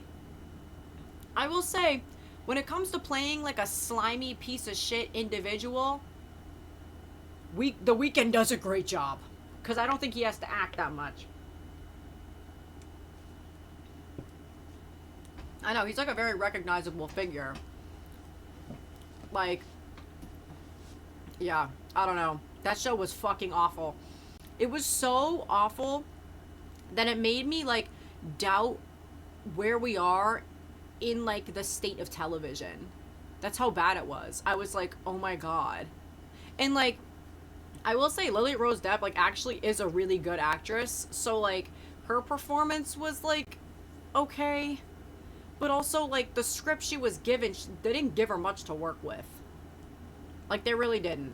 Like, I don't know what it is when it comes to, like, Sam Levinson, but he is, like, so misogynistic. Yeah, she's the main character. But, like, she is, like, when I tell you, like, he is obsessed with making the most misogynistic viewpoints become canon. Like, in reality, like, his whole, like, I'm trying to think of a way to, like, word this to convey my point. Like, he has this, it's very clear that he has this view that, like, all women are secretly evil, and it is, like, very much conveyed in his work. Like, I don't know, like, say, if someone needs to, like, send him to therapy and check in on his, like, Freudian complex with his mother, because it's very apparent in every TV show that he directs. Like, there is, like, no, like, ever, like, good female characters unless they're, like, written... Like, no, there just isn't. Like, the whole point of The Idol, now that it's coming back to me now more, like, is that she's, like, an abuse victim. Like, she's, like, a victim of abuse from her mom. And, like, her mom passes away. And, like, she's, like, a victim of abuse from the industry. And that, like, they sexualize her and, like, all this shit. And then, like, to turn around, like, make her the villain of the season, like... I mean, we're seeing it with Euphoria. Yes, like, it's just, it's so fucking crazy. It is legitimately the, like, I don't know, Sam Levinson, I cannot engage in, it's so hard for me. Like, I don't even know why he still has a fucking career. I'm over it. And unfortunately, am I part of the problem for watching the show? Like, yeah. I can admit that. I can admit where I'm wrong. I shouldn't have ever fucking watched it, because now I have to know what happens. And I feel like that's how he gets you. Because, like, everybody is so used to engaging with his content that eventually you just start... It's like a mindless watch.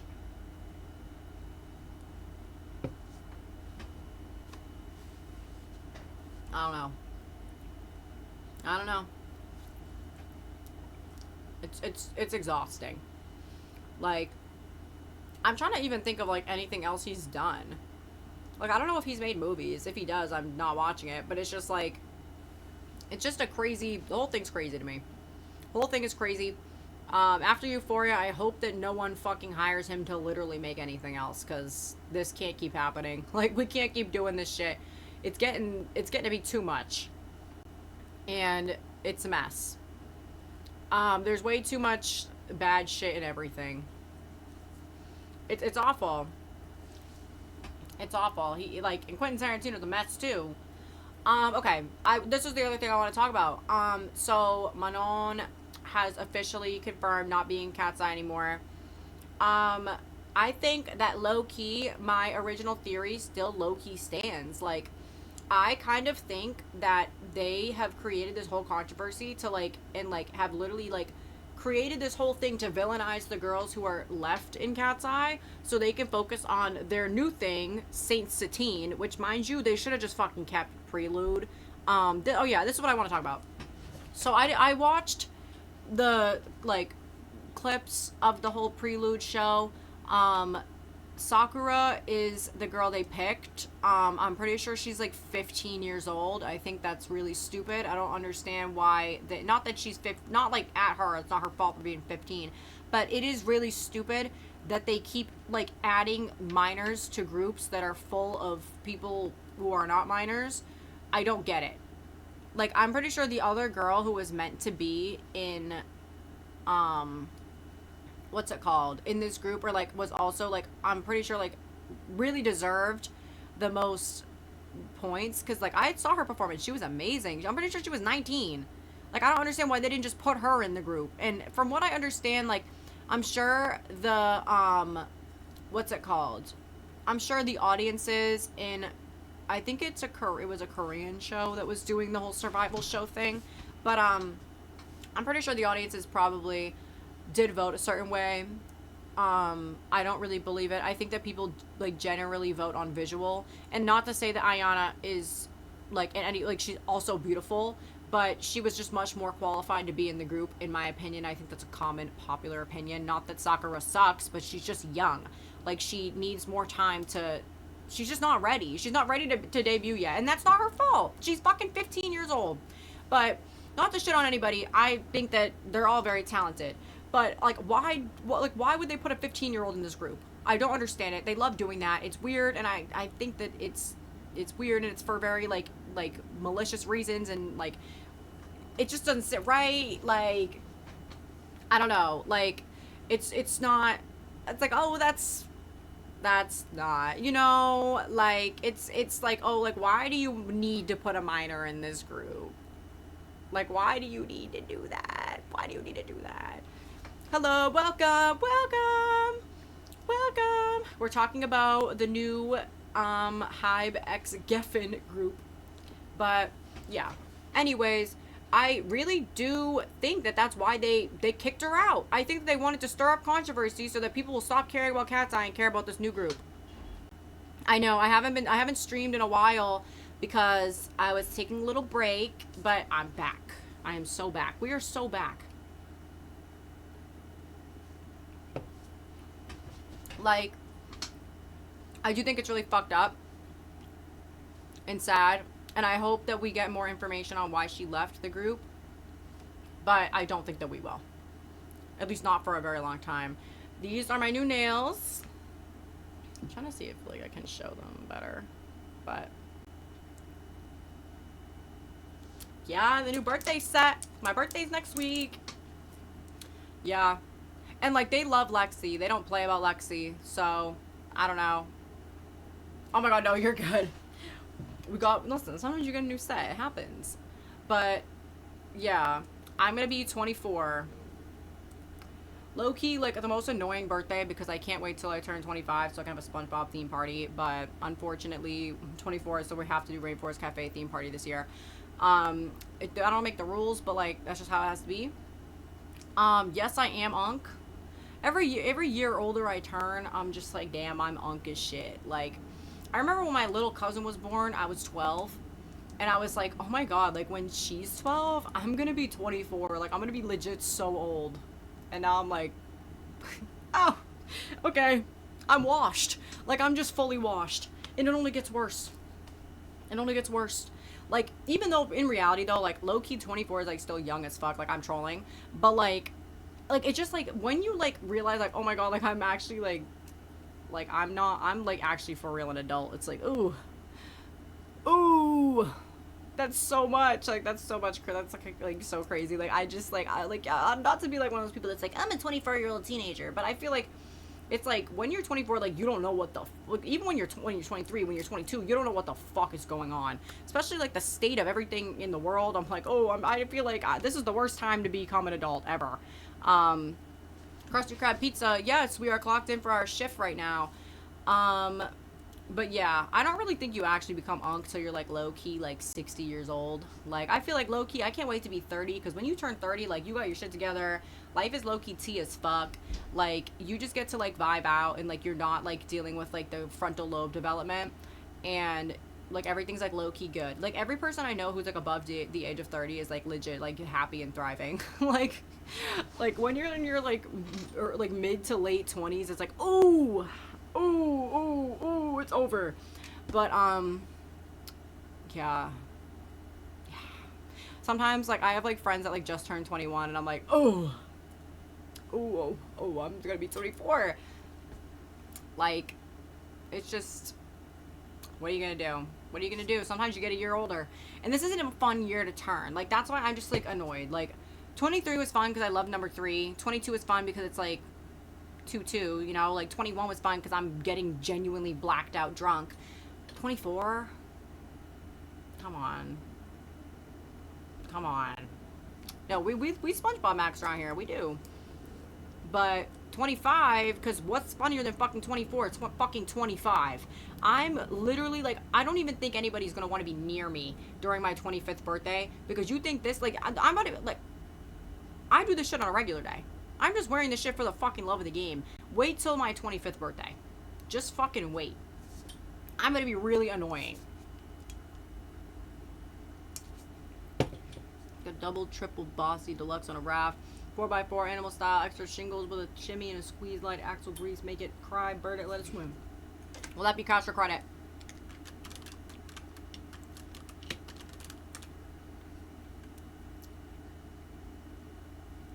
Will that be cash or credit? Please let me know your payment method.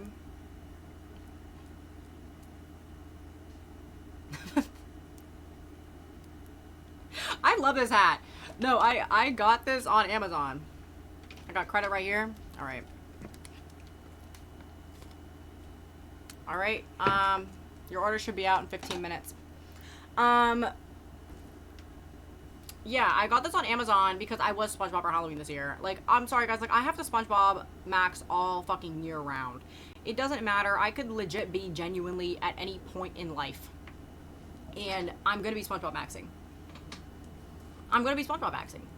I think that SpongeBob, like, is actually one of the most important pieces of media ever created. Like, the first three seasons of SpongeBob. Like, I know you're probably thinking, like, fork found in the kitchen. Like, of course I would say that. But, like, I'm not even saying that ironically. Like, I say a lot of shit on here ironically and for the meme slash giggle. I truly, genuinely think it's, like, peak television. We will never have another SpongeBob. We just won't. There will never be another, like, beginning of SpongeBob. It just is not possible in this like climate, in this life, in the society that we live in now. That show is so funny that it transcends age. I don't care how old you are. When I show people SpongeBob for the first time who like didn't get to watch it as a kid, they're laughing their ass off because it's fucking funny. Like, there's just I don't think that we have people that could do it. And honestly, I'd love to see somebody rise to the fucking challenge. I would love to see it. I don't think you mean that. I don't think you mean that. You want to go eat? You want to go eat at the Chum Bucket? I would love to see it. Everybody wants to be a contrarian these days, but I don't think any of you would actually eat at the Chum Bucket. You've seen what they serve there. At least when you go to the Krusty Krab, yeah, it's gonna be some fast food, but it's a fucking real burger. The Chum Bucket is legitimately just sludge. That is all it is. That's all it is. That's all you got. Plankton's chum. No, I would low-key kiki with Karen, though. We kind of have to, like, free her. Like, when you think about it, like, Karen, like, deserves to be friends with the other Bikini Bottom girlies, but it just won't happen. It can't happen. Like, I feel like, yeah, honestly, you're right, because who's eating at Arby's? Like, who's eating there? I cannot name one person my entire life that's ever been like, do you want to go get Arby's? I feel like we talked about this. I feel like I'm having deja vu. I feel like we did talk about this before. Like, who wants to go to Arby's? If you, like, let me ask the audience. I feel like I said that exact same thing too. Like, I feel like sometimes I go in circles because we end up back in the same places. But, like, I don't even think there's, like, an Arby's near me. Like, legitimately. Like, I don't think that that's a thing. I don't even, like, I don't know. I don't know. Eat Arby's or stand somber? Like, I'm just, like, honestly, I go and eat some Arby's at that point. Like, maybe I'm being too hard on it. Like, that would make me, like, it's all about your perspective. Like, if the choice is eating Arby's or standing somber, you gotta shift your perspective a little bit, because eating Arby's isn't really the worst thing. And who knows, you might like it. You might actually, like, become an Arby's truther, and you might realize, like, there is a reason why people go there. I feel like fries is the true test of an establishment, because you go to somewhere and the fries are bad, it's like, oh, everything else is just gonna suck. Like, I don't ever order Chick-fil-A because I don't fuck with Chick-fil-A at all. Like, I don't like anything that, like, I just don't fuck with their homophobic tendencies, but also I just don't like chicken that much. Like, what would I order at Chick-fil-A? And I will say, they got some good-ass waffle fries. Like, if someone orders waffle fries in my vicinity, for some reason, a lot of people... Oh.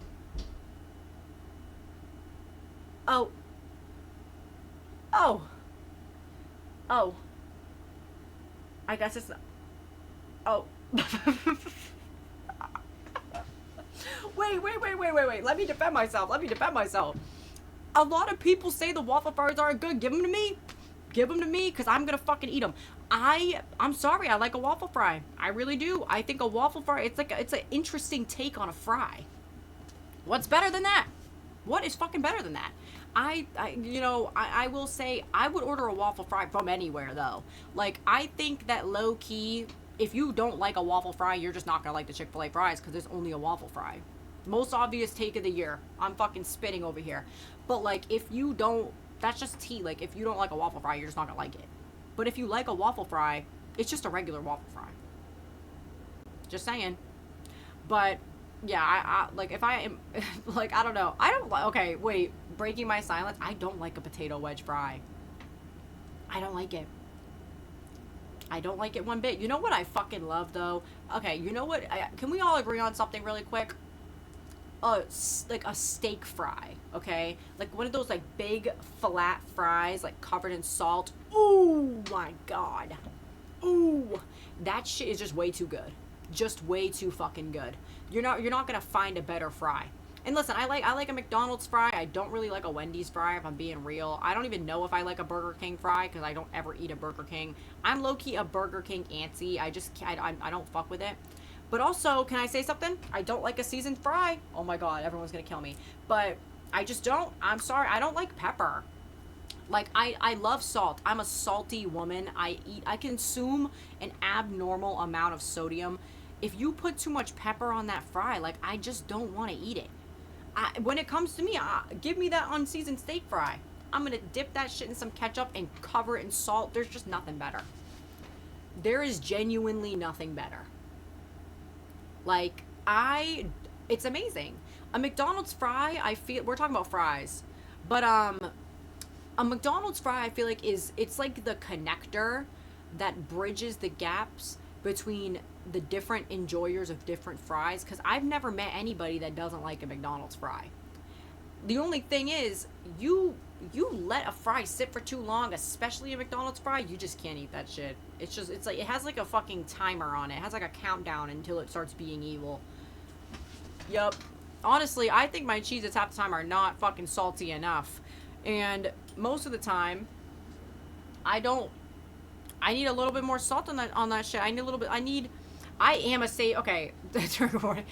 bad a savory girl. I like ketchup. That's the only thing I like with tomatoes in it, other than like a little tomato soup moment. But I will say, like, if we're talking about like my snack of choice, like, when I'm drinking a beer, I'm drinking a sour beer. When I'm eating a snack, I'm gonna eat a pickle. I'm gonna eat a Cheez-It. I'm gonna eat a goldfish. You're just not gonna catch me getting a sweet treat unless it's like a blue moon arises in the sky, and I'm like, I could have some ice cream right now, and I'm not gonna finish it. I just don't like a sweet treat. It doesn't fulfill me. A cheese board? Ooh, that's like candy to me. I love me a little cheese board, and I love me a fucking olive. My drink of choice, when I go to the bar, I'm one of the most annoying bitches at the bar. I'm like, can I get a dirty martini, but like extra dirty? Like, I want that shit to be straight up fucking olive juice. I don't care. Walking around, breath smell like olives. I don't give a fuck. I could never care. I love salted caramel. Well, yes, I love a salted caramel. I love it. I love any salty chocolate, like a salted dark chocolate, but that's about it. I just fucking love olives. I'm sorry. I could sit here and eat olives all the time. No, like, I'm not even kidding. That's literally me. Like, that's literally me. The shit that I eat, like, I'm sorry, like, I love it. It fulfills me. And if I was gonna relate to any person that in that one scene in SpongeBob, like, I kind of get both sides, except the only, like, difference is, like, I'm gonna brush my teeth, and SpongeBob doesn't know. He didn't know. SpongeBob was low-key savory girl pilled. Like, she was so happy to watch Obsession. SpongeBob was so happy to eat an onion. And I'm sorry, that's the realest shit I ever heard. I will eat an onion. You ever had a fucking, like, red onion, like, with Italian dressing on it? Like, whoa. Okay, one of my favorite snacks is something that me and my sister created. We call it, mozzarella soup. And, we basically take, like, mozzarella pearls and just, like, literally pour Italian dressing on them. And that's it. So fucking good. Because you got the cheese, like, you got the, I could drink Italian dressing, but I will say, the one thing that I genuinely could find a way to incorporate into every food possible is soy sauce. When I was a kid, my parents used to genuinely lock up the soy sauce because I would, like, drink it. Like, I love soy sauce. I will put it on anything. I do not think that there is a food that you could ruin with soy sauce. Like, soy sauce is way too good. Like, a hoisin sauce, too. Ooh, I don't play about hoisin sauce. I love, like, a little teriyaki sauce, a ponzu sauce. Like, oh my god. Wait, I'm genuinely being jumped. What do you mean? What do you mean? Soy sauce is, like, the greatest fucking thing ever.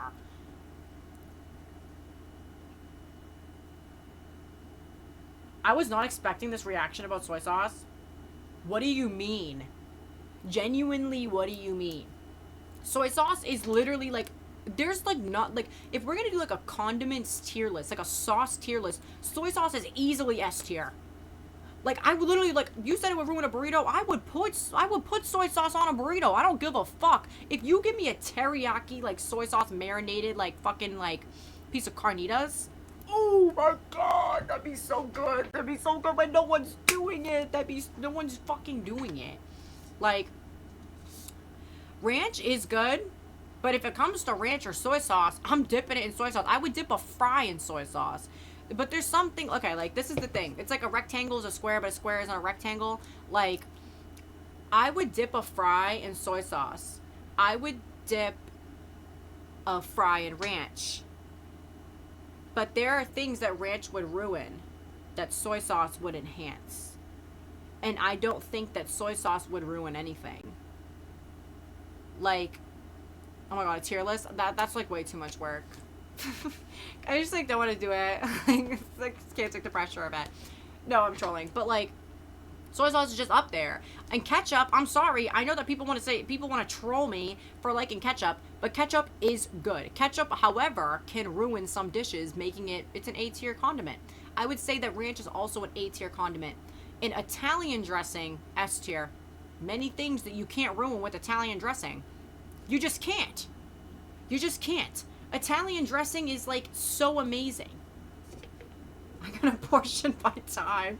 I'm gonna get off in like a few minutes. Like I'll probably get off in like 10 minutes. Cause your girl got some shit to do. But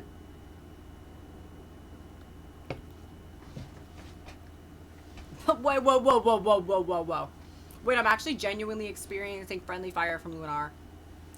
Lunar, like, I'm sorry, like, if we're really getting down to it, like, if you put ranch dressing in miso soup, it's gonna taste like shite. You put fucking soy sauce in miso soup, you're gonna, like, genuinely ascend to the heavens. Like, it's just, there's some things that ranch dressing, you just can't put it in, that you could figure out a way to put soy sauce in. But I guess I wouldn't expect a soy sauce auntie to understand my point of view. Listen, I like me some ranch. But if I will be real, and this is where you guys are gonna jump me, if it comes to ranch versus ketchup, I'm picking ketchup. I'm sorry, I only ever get ranch if they don't have ketchup. Breaking my silence.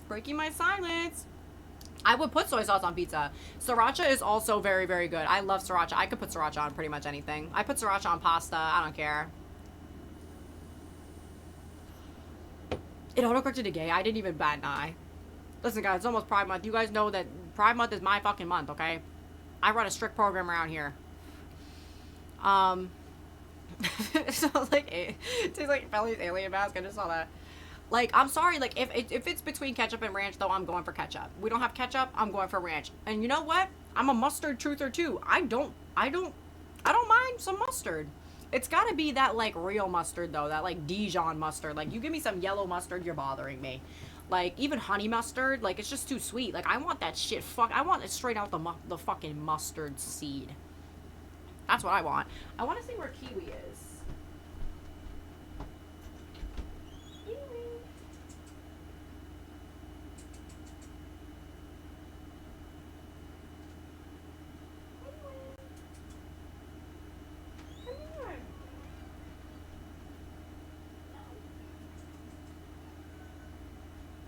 I have to give her a snack.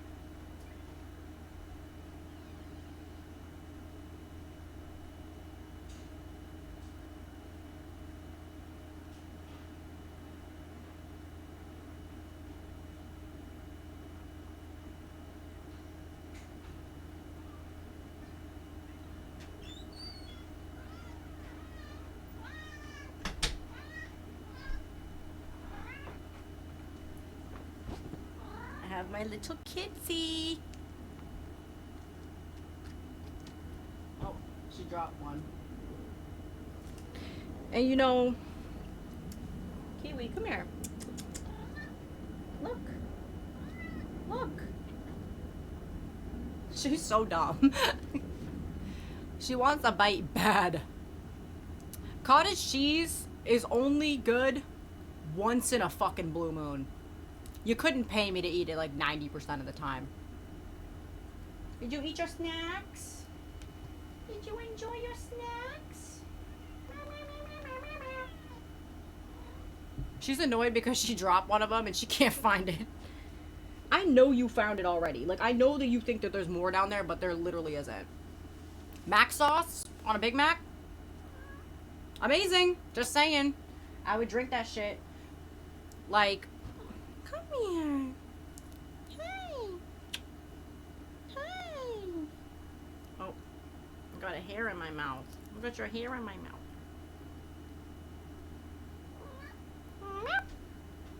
You're a good girl. Come here. Come here. Okay.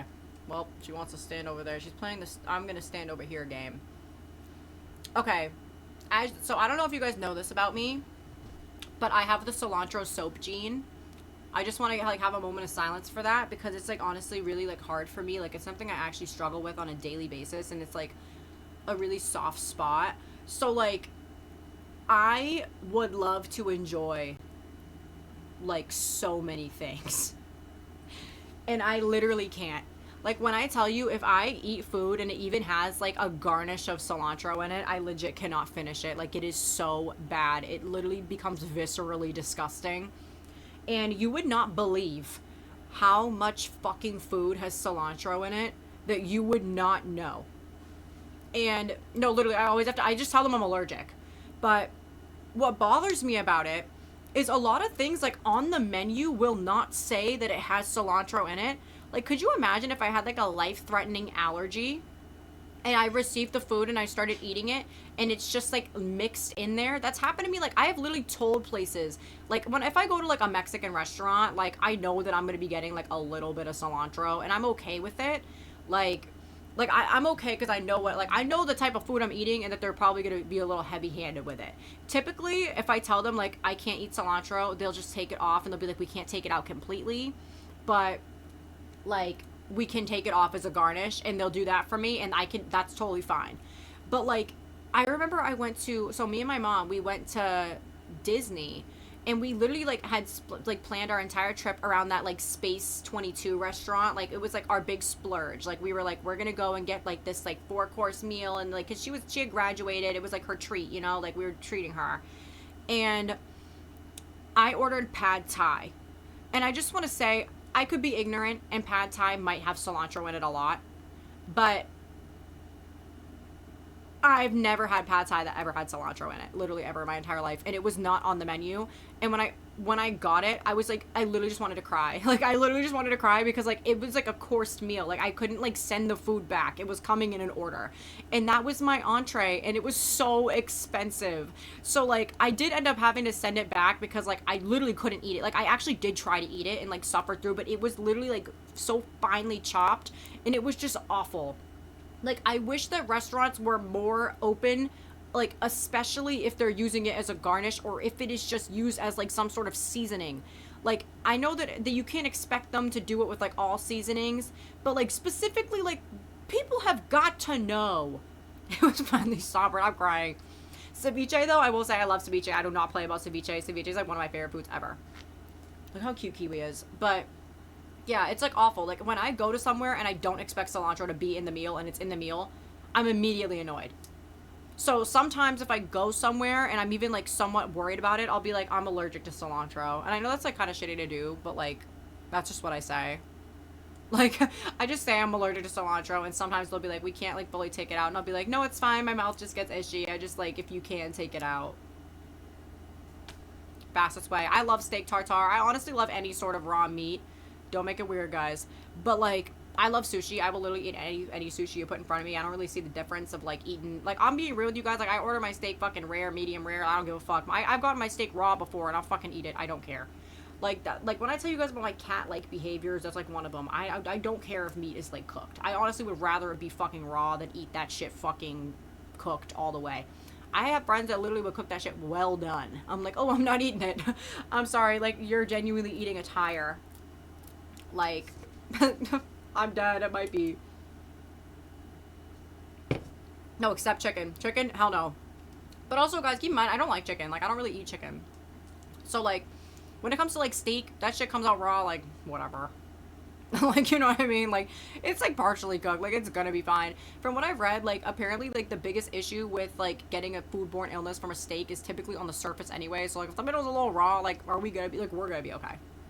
It's, like, gonna be fine. You know?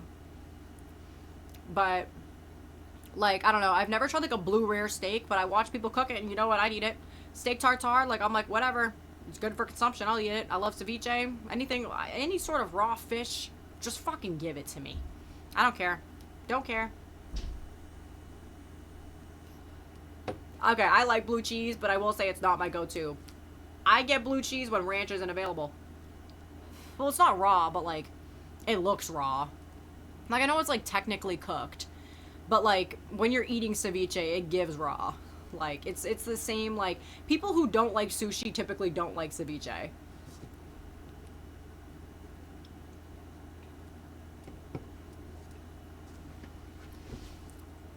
I know.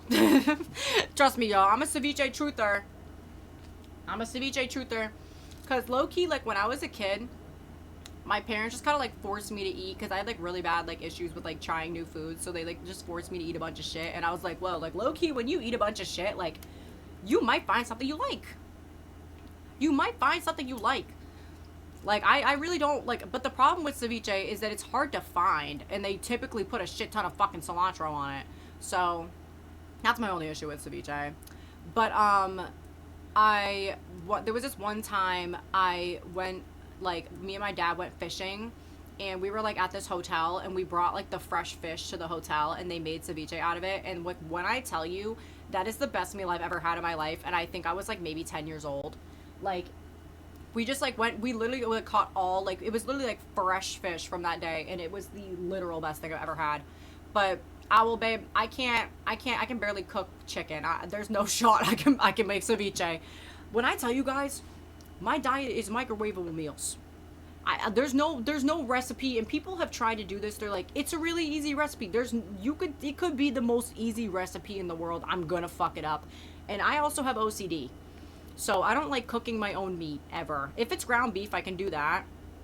But like, I don't like, you know those people that, like, make sushi at home? That's fucking crazy to me. Like, I would never trust myself to do that. Like, even if it is just putting everything in a bowl, I wouldn't trust myself. I would be like, I did something wrong along the way, and I'm gonna give myself salmonella or some sort of, like, foodborne illness. Like, I just don't trust myself. Like, I don't like cooking meat at all. I've never cooked my own steak ever in my life. I have no idea how to do it. Cooking my own chicken is already a nightmare experience for me because you literally, like, people say that's the easiest one. You don't know when it's cooked. No, literally, and when it comes to an egg, I don't give a fuck, because at the end of the day, like, yeah, I know salmonella might be a real risk, but all the eggs that we buy are pasteurized. Like, you're low-key gonna be fine. I love a runny egg, a little jammy egg. Like, eggs is the one thing I do actually feel comfortable cooking. Kiwi just, like, came over here. Like, what are we doing? What are we doing? Hi. You guys hear that? Meow? Meow? You wanna come up? Come up.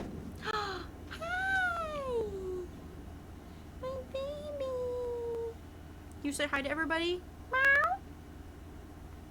Meow. My baby.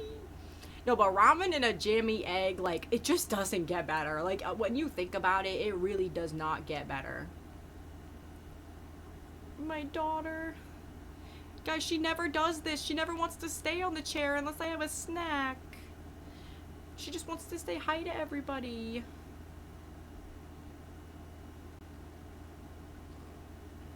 With raw eggs, like a ramen with raw eggs. I've seen that before. Well, in Japan, I know that they literally just have, like, legit, like, rice with eggs. And, like, I'm sorry, I want to eat that bad. That sounds fucking delicious. Like, I love the taste of an egg. Even, like, with nothing on it. Kiwi, like, why are we there? Why are you in the shelf?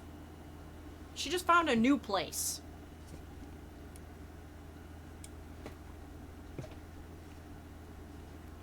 Like some egg drop soup.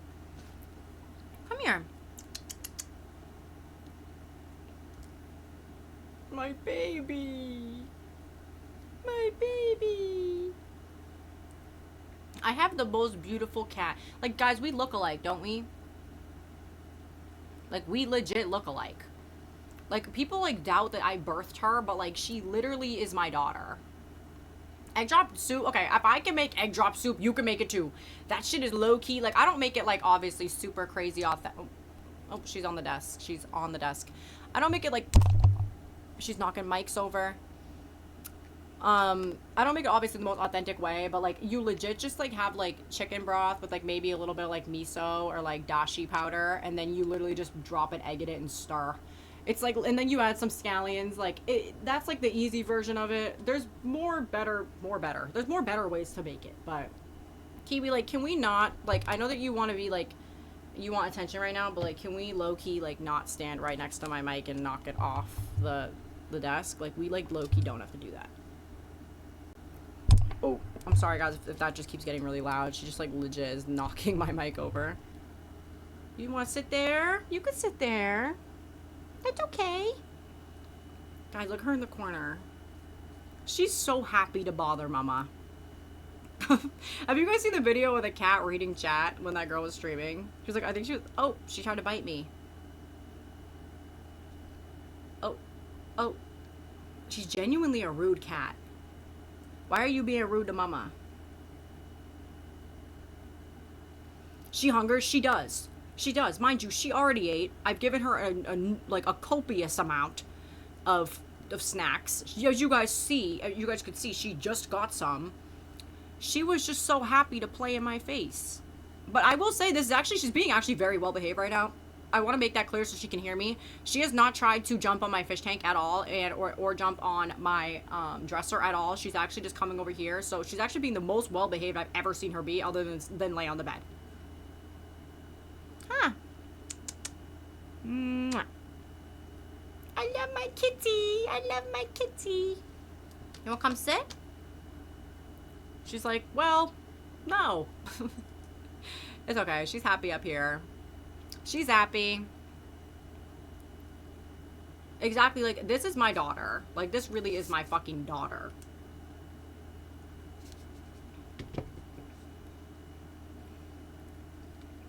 Huh. Huh. I'm just so like, I just love my baby. I just love my baby. I just love my little kitty. Kiwi would never be a veteran, I'm sorry. Kiwi doesn't have to drive, like, the Kiwi's so, like, anti-military and, like, anti-youth. Kiwi's, like, low-key, like, on some real woke shit. Kiwi's on some real fucking, like, honestly, like, you know when you, like, put the, what's it called? Kiwi, like, picked communism as her ideology when we put all the little papers out. No, that's the thing. She's not loyal enough.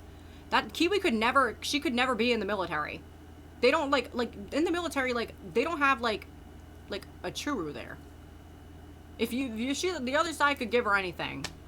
Kiwi, oh, yes. What? Come here. Don't you dare, because I just praised you. I just praised how good you were. Don't you get down. Get down. Go on the bed.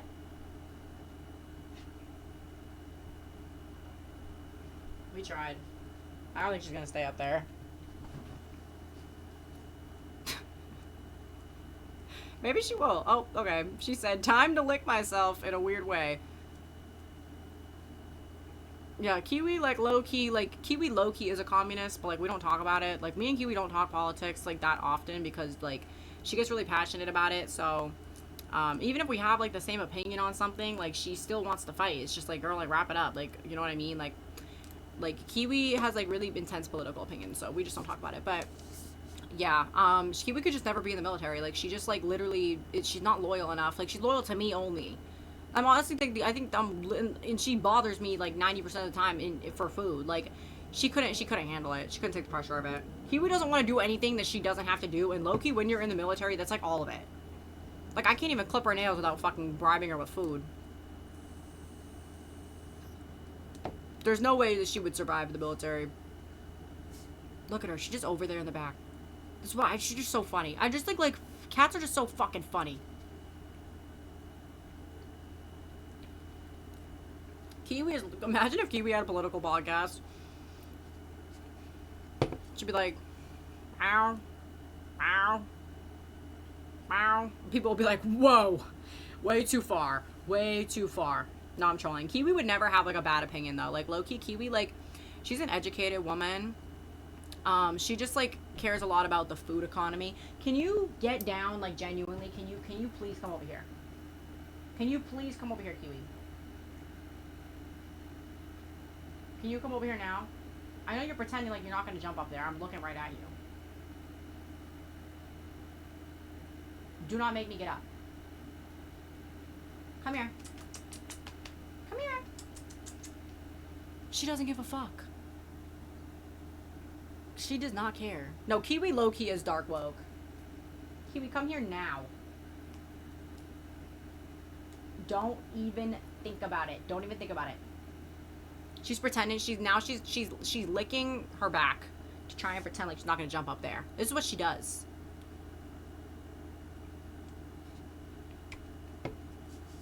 Oh, Kiwi would get canceled by stands immediately.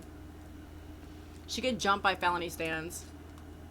Honestly, I'm surprised, like, with how much we talk about how much we hate Felony Martinez, I'm genuinely shocked that I haven't been jumped by the stands yet.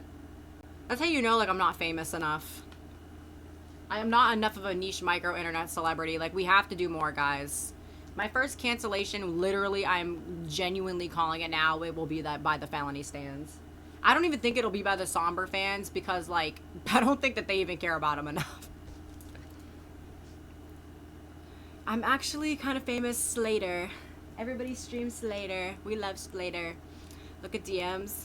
I will. I've been legit slacking on Discord bad because low-key, guys, I've been low-key touching grass. Like, sometimes when you touch grass, it's, like, so hard. Like, it's like you can't do both. I know. I will. Let me get my hair done first. Let me get my hair done first, Owl. I gotta get my roots done. Slater is T. We love her. No, when I tell you, like, the felony stands are gonna genuinely, like, try to shoot me point blank. They're gonna dox me. What are you doing? You wanna come up? Come here. Come here. Okay.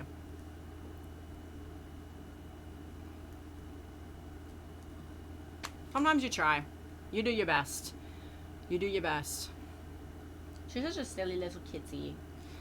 At the end of the day, it's all about Kiwi in this world. Like, it's really not even about me. Like, you just have to, you gotta listen more. Like, you have to listen more. Like, dance, listen to dance. Oh, wait, Paige. Help me. Wait, guys, listen. We can't get upset. We have to just convert. We have to just convert, okay? Listen to dance. Listen to crank.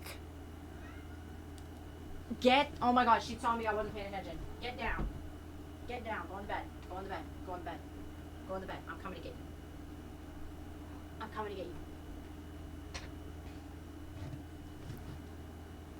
Cannibalism. Listen to cannibalism. Where did she go? Oh my god, where did she go? Come here. No, she's trolling me bad. She's trolling me bad. Well, anyways, guys, that was the hot topics. I gotta deal with my misbehaving daughter. I literally see you looking at it. Don't even, please, Kiwi, please. I'm trying to level with you here. Oh. What was this? Did you think Mama had another snack?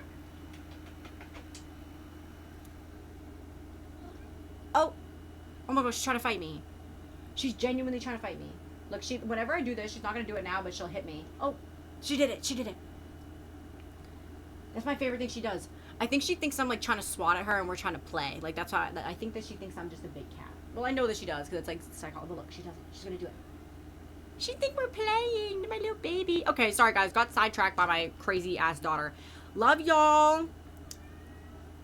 Oh, she said bye. Oh my god. Okay. Love you guys. So fun. She just jumped up there again. Bye.